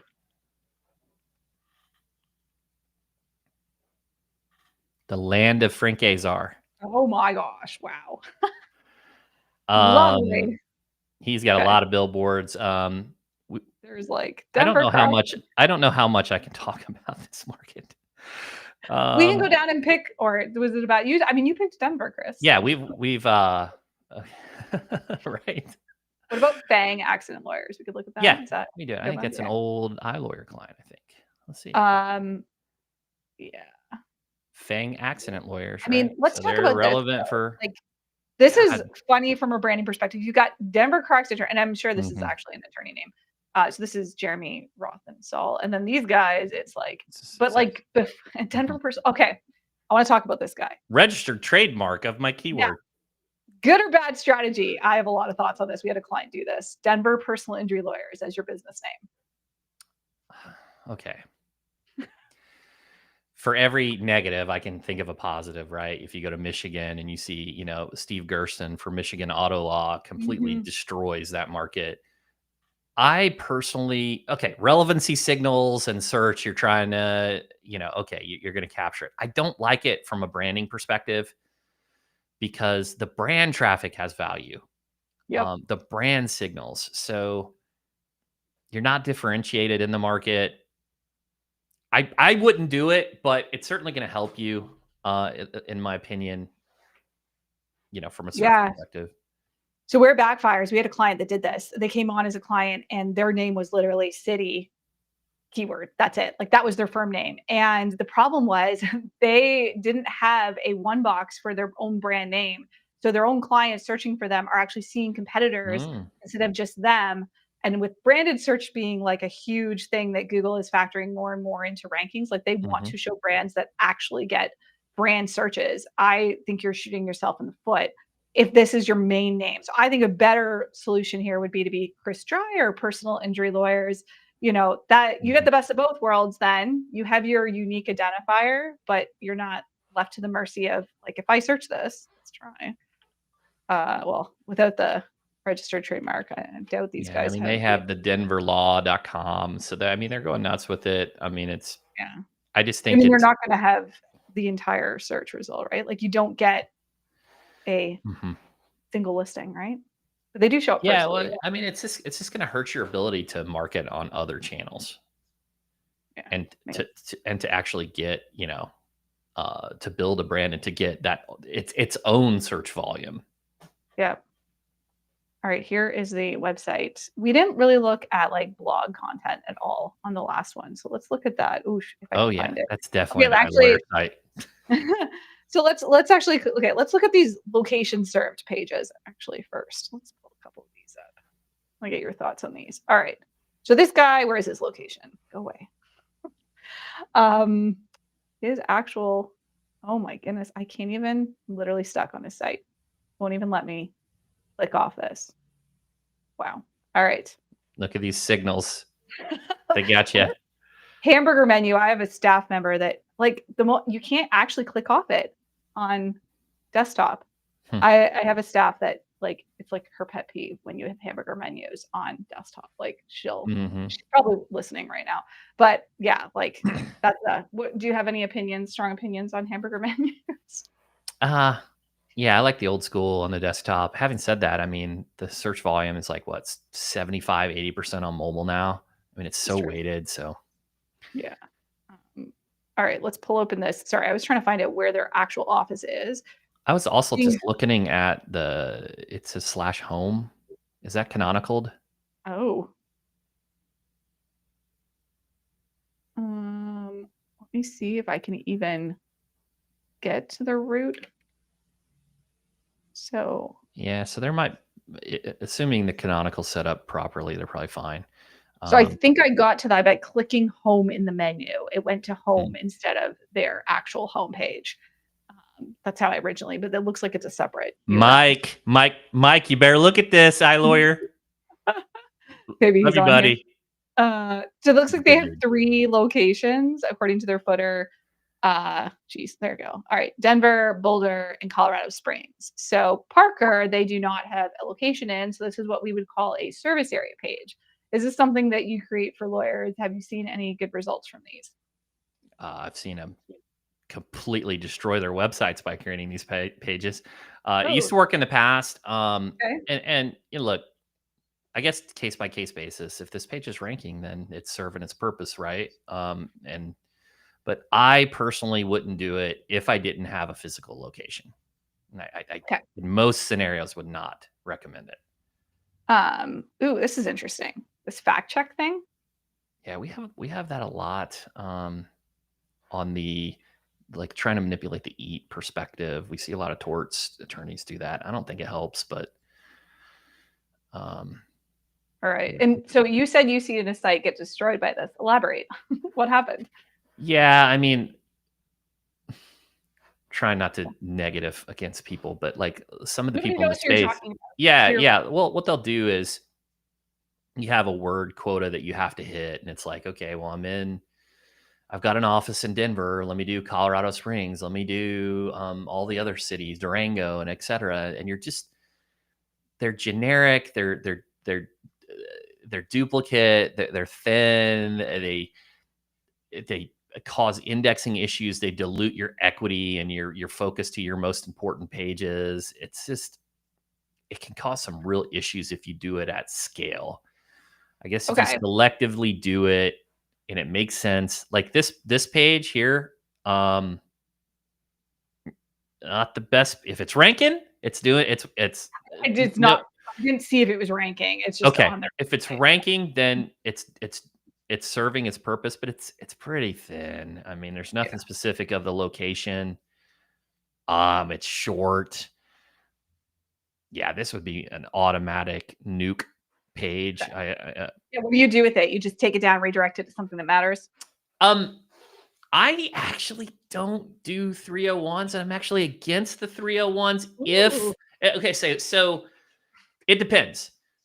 If the web page has traffic, if it has link signals, yeah, go ahead. Redirect it to the most relevant page, the nearest city, whatever you can. if it doesn't have the signals, I just nuke it. If it's just let it Yeah. fall off the index. I don't want to just blow up the access file and with all these crazy redirects. I want to keep it concise and tight.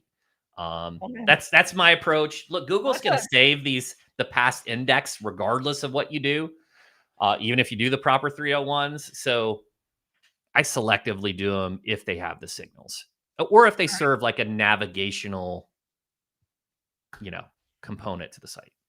that's a solid perspective. Not one that I can say I've heard a lot. So that's interesting. I would agree with you. There's no value to it. What's the point in three red? Like it Yeah. makes sense. Let's look at their location page. And then I have to get to some of these questions. Okay. So they had a Colorado Springs location. So I assume this is actually a location page. Let's see. Uh, Maybe not. I mean, they have a location in Colorado Springs. You'd think that would be like the primary thing. So let's pretend this is your client, Chris, and they have a location in Colorado Springs. What do you add to this page that is not there already? Okay. So you want to add the attorneys. You want to add their bar numbers. You want to add s- photos. If you could get in pictures of the office, um, you know, related. I would do a map embed. I would do better internal linking here. Mm, Um, I don't like this photo. Would just, I don't like. I think I wouldn't. I'd get rid of that. I would try to incorporate some video. okay. The from a conversion, a value proposition perspective, especially since it's going to be a highly trafficked page. If it's the GBP page, let's scroll down a little bit. I would do some case results. I would do testimonials specific to the location if I could. I would also do driving directions and help the consumer. Let's assume that they're nearby. I'm just gonna, a McDonald's or Mhm. or something interstate. I would talk about it. I would explain the parking scenario. I would try to make the each section its own section that answers potential consumers' intent or needs. Probably tighten those up a little bit. Yeah, those are Give it all a little bit solid. of life. Yeah. All right. Okay. Well, I Maybe some will. semantic relationships here too. That's what I would Okay. like. If this is the destination URL, I would try to create some relationships here. It could be, um, again, I like doing it with the photos. I think it's the easiest pairing. So you have something that's listed as an entity in Wikipedia. You're the attorney. You try to create those relationships, link back to the Wikipedia result. Include them in the descriptions. So when you're describing the area, say it's right next to so and so building, okay, and then that building's referenced in Wikipedia. Those are all trust signals. So those are some of the super nerdy things I do. And honestly, I'm an and person. I don't know for sure if all these work, but So, yeah, so optimizing for near me, pro or against putting like Colorado Springs personal injury lawyer near you? I mean it definitely works. It does. But case by case basis. The dental companies definitely rock this out hardcore. Yeah, I mean, Dental's hard, man. There's a reason why they have to do that stuff. It's mhm. really hard. I can tell you, I would take a personal injury lawyer client any day over a dentist client as far as making it perform. It is so much easier. The other thing too that I see is on those attorney bios is they'll put their name and they'll just put the ESQ. Like that's not how Mm, the consumer types. They'll say the name plus attorney. They'll mhm. shorten it. So those are some simple tips. Attorney at law, things like that. Um, Anyhow, I'll let you continue. Yeah. Speaking of tips, this is actually a good time to mention this. So we run these monthly, and I've had a lot of people come on like that provide an insane amount of value and tips to all of our listeners, like Chris has been doing here. So we actually had somebody on my team go through all of our webinars for the last year and create just a really short cheat sheet of the biggest tips, like the biggest, really actionable stuff that came out of those, so that if you don't have 30 hours to spare, you don't have to watch them all. So if you want that single PDF with all of the tips, make sure you download this, and it should save you a lot of time. And it's a collective of a ton of SEO experts that we've had on here. Have you All taken right. that and added that to old Notebook LLM and turned it into courses? Have you done that? not there yet. I don't have a course currently. We just did an acquisition that comes with a course, and I am trying to decide if I want to keep it or not. Hmm. So we will find out. But I don't currently have one. Yeah, I'm a big fan of like this type of learning, right? All right, here's another question. I don't have a website. Oh boy. How do you rank better without a website? Can you rank without a website? I mean, you can in some industries. It's hard. Does Google even do those Google profile pages anymore? I didn't think they did. They got rid of the free website feature. You can get one with ads. So I know there's a possibility if you set up, I think it's Performance Max ads or a specific type of ad campaign, it Mhm. comes with like a landing page. If Yeah, you don't just have just literally create a website. Go to Claude right, and say, "Make me a website," and like it'll make it for you. Like there's a lot of these no code sites. Um, roll up the Dreamweaver skills, get an HTML site, whatever you got to do. Get a website. Dreamweaver, oh man. Yeah, I was gonna say there's so many free platforms out there too. If it's like a budget thing, like you can get a free website with Wix. It's not the best, but certainly better than nothing. Like I would always advocate for like paying the extra if you're going the Wix route so that you don't have the free version. But again, if you're just starting out and got limited cash, there's plenty of free site builders out there. All right. We have suggested several times to change content on the website, but the client is not ready. It was last up to, oh my God, last updated of 2015. Wow. What would you do with this, Chris? I mean, I wouldn't allow them to dictate that. I would say we're doing this, or you're not a client in a nicer manner. Um, that's what I would do. But I mean, I don't know. Have the transparent conversation. Try to educate them on why it's important. Yeah. I'm going to reword this a bit, but is there any way that you need to structure your content to make sure that AI can kind of parse it? Is this something that, like you talked about how really long articles aren't necessarily needed, like 2,000 words? And for the record, I've seen the same thing. We actually published a page the other day that was a paragraph, like I'm talking like 4 sentences. And I Mm. was like just curious to see what would happen. And it's getting traffic and it's ranking. You don't need 2,000 words to rank anymore. But maybe there is things that are changing structurally as far as like I've heard people mention schema. Anything that you've changed in the last like couple years? I wouldn't say okay. So summaries. So we're starting to add some Mm, summaries at the top.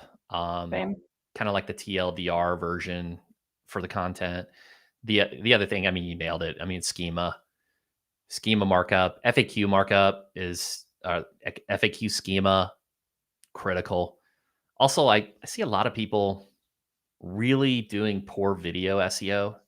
Like you need like if you create a video around a topic, you need to have it for its own dedicated page and not just embed on the relevant page that the topic's about.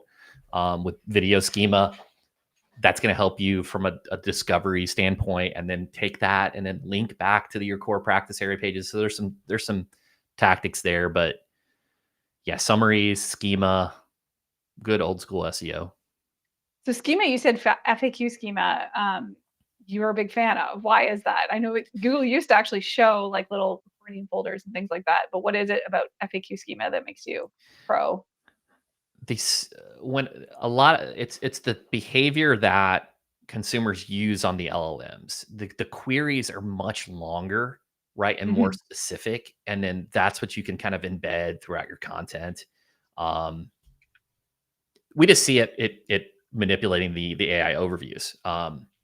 I hate like it is what it is. Like the listicle stuff and these old school tactics, it's just working. So unfortunately, you're kind of playing the game. Then we might have to pivot and change, but So yeah. when do you figure out, is there like a deciding factor on if it needs its own page versus just like, you have a parent topic, let's say, and like there's 15 different questions that you could ask around that topic.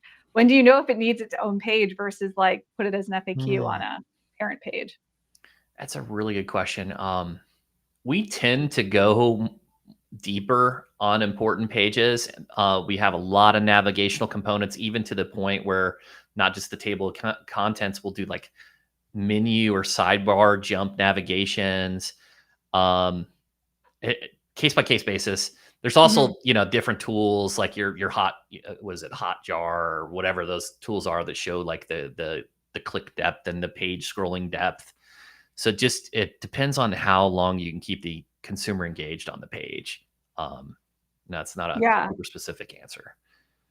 We're certainly pivoting to more pages that are more specific. Like, Hmm. so, rather than having a giant list of injuries, having a page for each one that is like specific to that. And the more specific, the better, because everybody has the big generic ones. But I've actually split up pages for clients and seen Hmm. really good results for that because you can have a That's really great. targeted title, really targeted URL, all the things that help with ranking. I'm seeing that it's working better than, like you said, the 10x content where it's like Yeah. one giant page. It's in different spaces. I'll take the mass tort space. It's like, okay, and this kind of falls in line with your refreshes and like how often you should update a page. Well, like it's when it justifies an update, right? Mhm. Like if you don't have a notable update, like I don't know that it's going to matter that you change the publish date. Um, Sure. but like for torts, they have news updates like every week. And a lot of times these are notable. And if you look at your Tor Horman and your, lawsuit information center and these drug watches and other sites, Dolman has the lawsuit legal news and some other sites, they're updated frequently and they are very robust pages. So in some scenarios, I would say maybe you don't need an 8,000 word page, but then you go look at the top 3 results. It's like, holy shit. It's like, they're all super long. Yes. So Oh, it kind man. of is what it is. So do you put the year in the title? Is that one of the tactics that you guys do, like 2025, updated? The month, like when it was, yeah. If you go look at, Depa Provera lawsuit, and then we look at actually, it'd be interesting to look at that. Depa Provera, it's going to show, June 2025, and then when you clicks over on the first, you're going to see July on all the top sites, and they're going to have put some type of update that they could to justify the change. So I mean, it's very frequent. And you can write like scripts for that too. So it's all like you can automate some of that stuff, right? Hmm. I know Yelp does. Here's a question coming back to our conversation about reviews, which was earlier. How do you figure out if a firm is buying reviews? This is a good question. What are some of the obvious signals? Because I know for sure that if it's not obvious, Google generally won't act on it. So, what are some of the signals that we look for? I mean, you look at the profiles that are leaving these reviews. Also, look at the descriptions. A lot of times, these sites are really lazy, and they're like, it's like the same statement over and over again. Look at the frequency. Like if they dispatched, 60 reviews when they've had a cadence of once per 3 months, those are some clear cut signals. Yeah, look at the Yeah. location in which the reviewer left the review. So if you got a dental office in Minneapolis and you're getting them from, Los Angeles and internationally, like probably a red flag. Just a little. And I can't say this enough. Curtis Boyd, again, I'll do another shout out to our next webinar. He built software to do this automatically that is crazy accurate. Like it is so good. I think it's better than Google systems. I have no idea why Google has not bought his software, to be completely honest. Maybe if they actually cared about fake reviews, they would. But Curtis and I are going to be like demoing his tool. It is a paid software, so full disclosure there. But they basically have a way you can like put in your business or your competitors, and it'll tell you if they're buying reviews or not. And I've done this across lots of different businesses. It is good. So I think you can dive into a little more of like the signals and things and what Google acts on. I also want to do a shout out. We have an event coming up. If you have not registered yet, we are probably going to sell out in the next few weeks based on our normal trends for ticket sales. So, local you in Nashville, it's only $300. It is a great opportunity to meet some people in person. We have some really awesome sessions lined up. The guy I referenced earlier, Brad Wetherall, is going to be there. He worked at Google for a little over a decade. And it's really cool to be able to pick somebody's brain who used to work at Google because his insights are just so different than ours. Hmm. So that event is going to be awesome. If you haven't bought a ticket, make sure you buy it soon if you're planning on coming, because we will not be able to do anything about tickets once they sell out. Also, if you have feedback on these, I always ask for feedback every single time we do one of these. Things you liked, didn't like, what you want to see more of, maybe even like who should we get on our channel next. We mostly have the entire year planned, but I will absolutely look at these and see how we can improve. All right, going back to our questions, we have a few more. Um, are there correlations between using a listing service and having it be suspended? Oh, that's interesting. Um, I'm guessing by listing service, they're talking about like companies that use tools and manage your GBP and maybe also submit citations. I assume that's what he means. Yes, potentially. So I'll give you the simplest example. Take a site like Yext, right? That's going to aggregate your stuff with APIs. You can sync your GBP profiles, and if you go in and change your name or your phone number or some of these key categories, it could absolutely trigger a suspension. It, by and large, I don't recommend connecting the GBP profiles. Of course, if you want to do the look, there's a use case. We use Yext. I mean, we got like 900 locations, and some of these firms that we work with have and it's really difficult to manage on a manual basis. Like in a dream scenario, I would have the manual setup, the claimed postcards from every location that requires it, and and just complete and utter control. But yeah, we use them. You gotta use them with care. A lot of times there's issues with duplicates that you got to get suppressed and connected properly. But yeah, be cautious of connecting GBP to those though.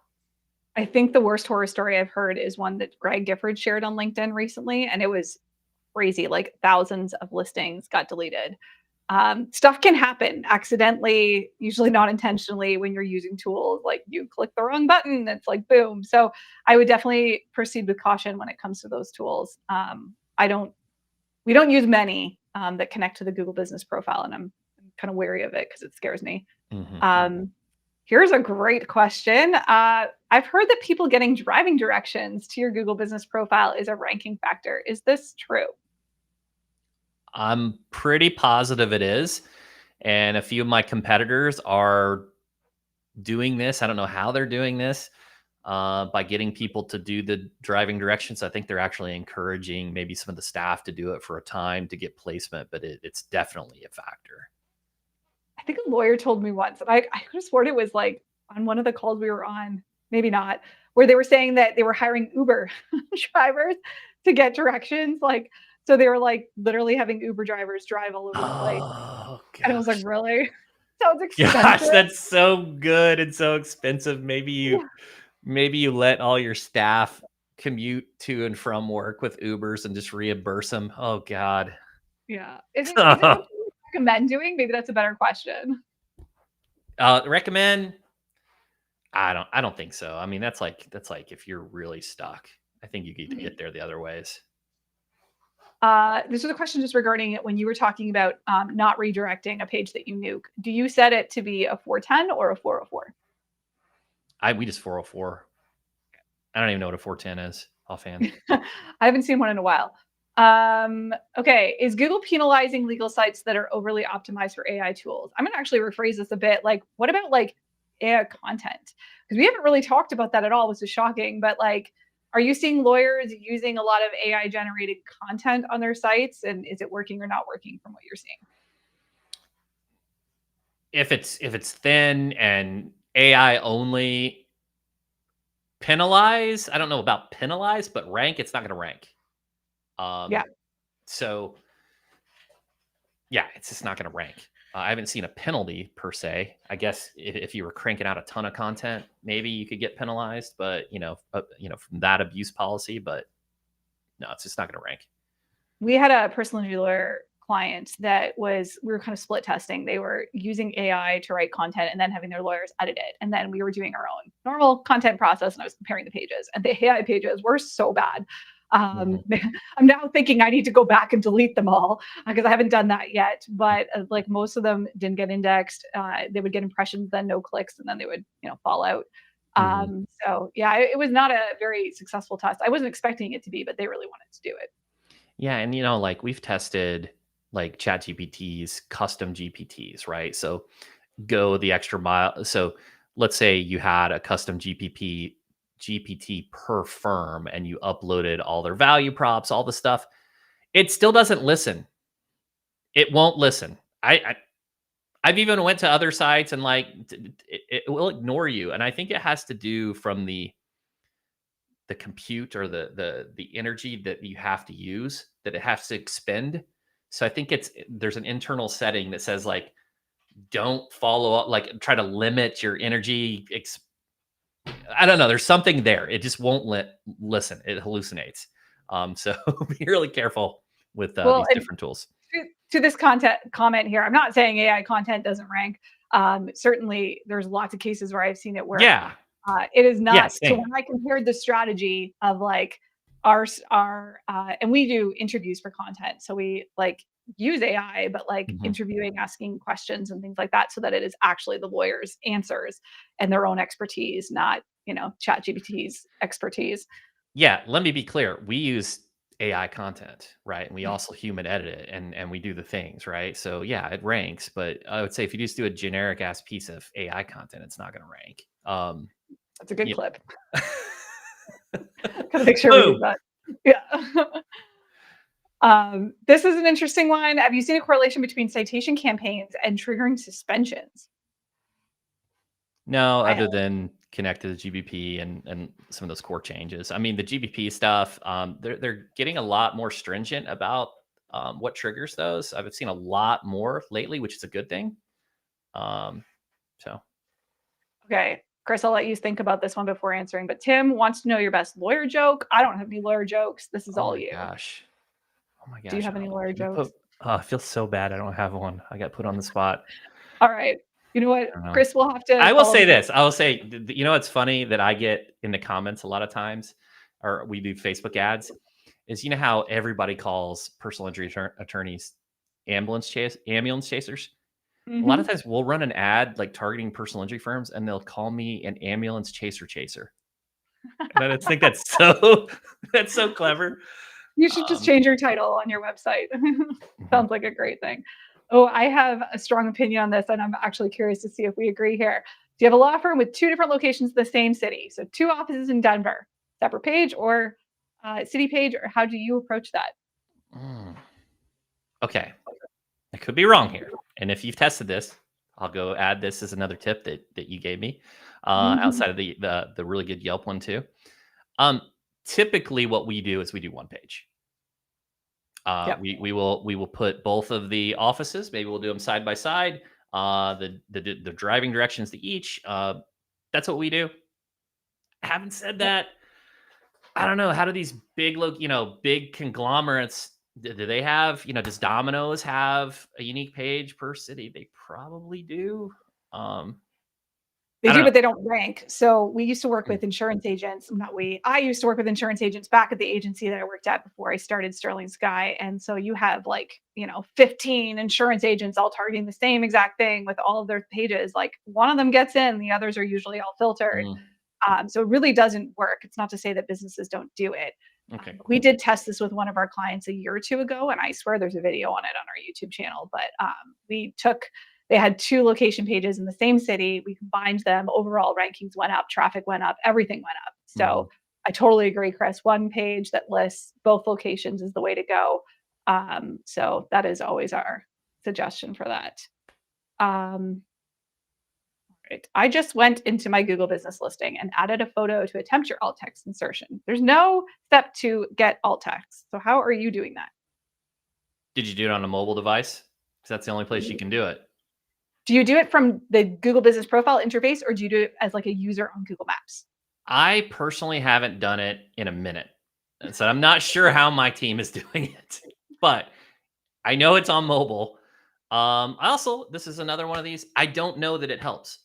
I have no idea, but Mm. I'm not an either or. I'm an and. So like when I hear people talk about like, oh, you should only submit to the top 20 citation sites, and that's all you need to worry about. Like, okay, Bubba, you do that because I'm submitting to 300. And let Google pick and choose which ones they're going to ignore. So, If it doesn't take much time, I guess there's not a lot of risk, right? Um, right. there definitely is a way to add captions, but I believe you can only do it on Maps. And I think it's through a user photo, not GMB, or GBP, sorry, at least the right acronym. It's also been a while since I've attempted to do that. It's not a tactic that we do. Hmm. You mentioned using DBAs. We have a location and service a 30-mile radius. Our site isn't ranking well in farther cities. Uh, Curious if a DBA is not the solution here. What would you say is the solution, Chris? Okay, so first, I wouldn't do multiple DBAs. I would just do the one in most cases. First of all, just from an organization issue of like you'd have to have multiple signages, multiple utility bills, and all the things, right? So I would just do one. If it's not showing up, you need to improve your on-page optimizations, all those things, and you have good content, but you need to enhance your prominence. Your prominence being build authority, links, digital PR, more reviews, um, be a notable business.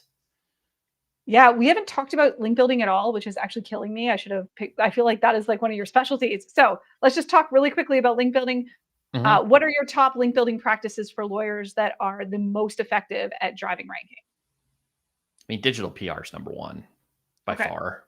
Um, it needs to be something unique that's not out there. We use SurveyMonkey a lot because SurveyMonkey can help you from. So there's like, I realize surveys are subjective and not objective. So I like objective data that can be referenced and cited, but sometimes it's challenging to get that at scale. I mean, we work with the Department of Transportation and different organizations to get data-based studies, but those are more time consuming to put together. But if you use something, if you can come up with something to create a survey about, you can use SurveyMonkey to aggregate and get the responses, right, and you can put some compelling pieces of content together. So we really like digital PR, building relationships with journalists, with the media, not trying to just jam it with doing a press release distribution. We like the relationship side. um, I also really like the local signals. I know I just had a webinar literally yesterday with our head of link building, and I wish that she could explain what she does here better. But um, we are creating, all the local chambers, all the local associations. We're trying to be listed on those. And she could explain that much better than me. But yeah, those are, I like the local stuff, the Sure. relevancy things. So I like the regional stuff. I like the industry specific links when I can, and then I like digital PR. Those would So be like the for big three. digital PR, are you talking about, just so everyone's clear, are you talking about like creating a really cool thing and then trying to get journalists to talk about it? Or are you talking about like almost like the Haro? I realize Haro's gone and dead, but there's other solutions out there that are similar approach where you're basically responding to journalist queries where they're like, we need a quote from an expert on this. Uh, we do that too, right? So I think there's value in that, especially from an LLM discovery perspective. If you can get these quotes and be referenced as the expert on these major um, news accreditations, and even if you don't get the link, highly valuable.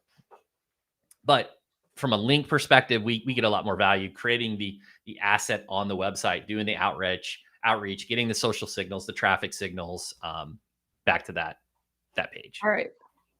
I don't want to spend too much time on citations, but I have to ask quickly, do you care about citations? If yes, do you do anything special to keep them indexed? I mean, we try to make them very robust, right? We try to update new photos and videos, and so that they have the everything to the T. If I had the time, I would change the hours of operations when there's like holidays and things like that. So just be really active. Um, there's probably a strategy in there to link to some of your other directories and cross link to them. We're not currently doing that much, but I would say probably there's some strategies, at least the cores, like your Dun& Bradstreet, your Apple Maps, your Yelp, and sites like that. Yeah. All right. Well, we've reached the rapid fire section. I'm going to ask you a few very specific questions. You have 30 seconds to respond. Uh-oh. I know. It's just like the short little tips that we leave for the end. All right. And don't worry. If you want me to skip one, I can, but uh, Okay. 30 seconds. All right. What is the biggest SEO myth that just refuses to die? Oh God. Joey, I have no idea. I have no idea. Um, No SEO myths in legal, guys. They're all true. It's everything's true. What's I'm gonna put it back on you. This is Yeah. embarrassing. I don't have one offhand. What's I'd probably say I don't even know geotagging what is are one the of those. common myths. Yeah, geotagging is a big one. Again, and I'm not saying like maybe there's a small Oh, case where it geotagging helps. images and Yeah, stuff like yeah. that. Yeah. That one is Low that one never impact. dies. I think the speed of the website, I think the core web vital stuff is completely blown out of the water. We got some Agreed. sites that are like freaking turtles on those scores that are just crushing in the rankings. Um, so and you get the spammers that send out their sequences that your core web vitals are a 74. Like, hey Bubba, check the rankings. We're ranked number 1. Um, so that's one. Yeah. All right. What is the fastest way to boost your Google Maps rankings right now? Fastest, change the DBA. I was like, I know what he's going to say. All right, I agree. Yeah, get a keyword-rich business name. It's super fast. It's like 24 hours, kind of fast, which is pretty unheard of in SEO. Assuming you have the right categories and all the other stuff. Now it's kind of the opposite. What is the most overpriced, overrated SEO tactic you wish people would stop wasting their money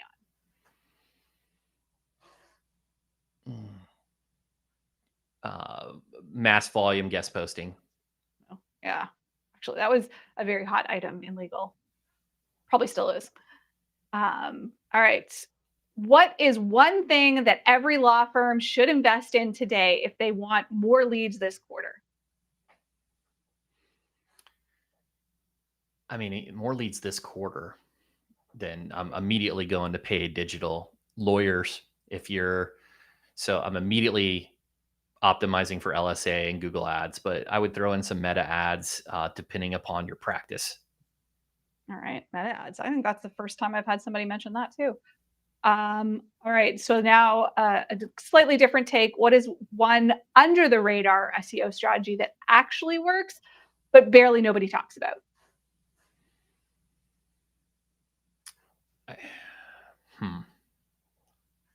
Anything that you can do to enhance click-through rates.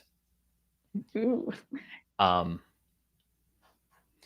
Your titles, being more cognizant of your titles to encourage the click. Your meta, like your meta descriptions, unfortunately, things like that, like anything to enhance the click to the listing.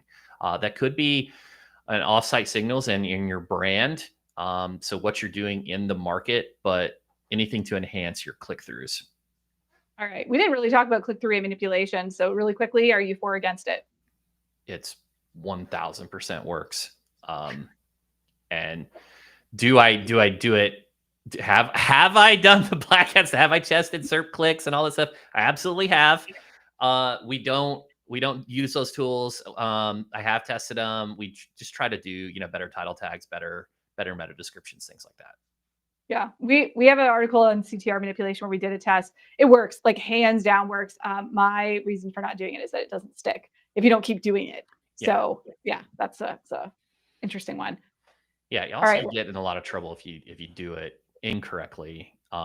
So yeah, I would rather just do the natural and be safe there.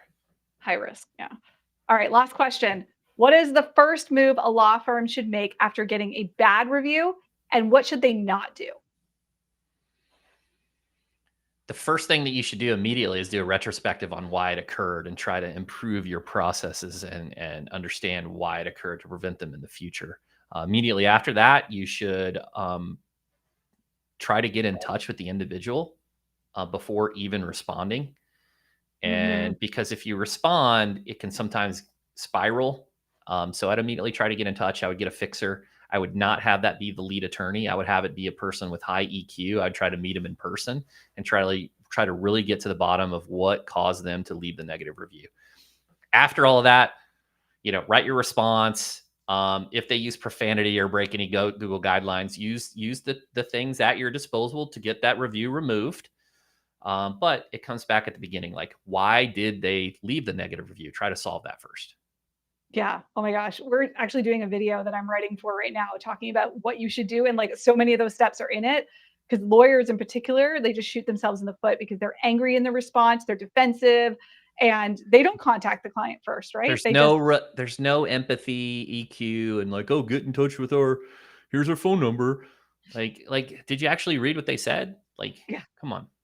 yeah, totally. Chris, this has been so valuable. Thank you so much for sharing all of your insights. Where can people come if they want more questions? Maybe we have some law firms that want to know more about rankings that are listening. Where can people find you? Yeah, my direct email, guys, is chris@rankings.io. It's Chris, CHRIS @rankings.io. I'm most active probably on LinkedIn. And if you just want to check out, if you're a personal injury attorney listening and you want to get in touch with me, you can go to rankings.io as well. Yeah, you guys did solid work. I mean, honestly, anytime I hear you guys come up, I'm just like, oh, rankings is great. They Oh, do a thank really you. awesome job. So, really appreciate you taking the time, Chris. Joy, And thank you so much. I really enjoyed this. This is a lot of fun. same. All right. See everyone later.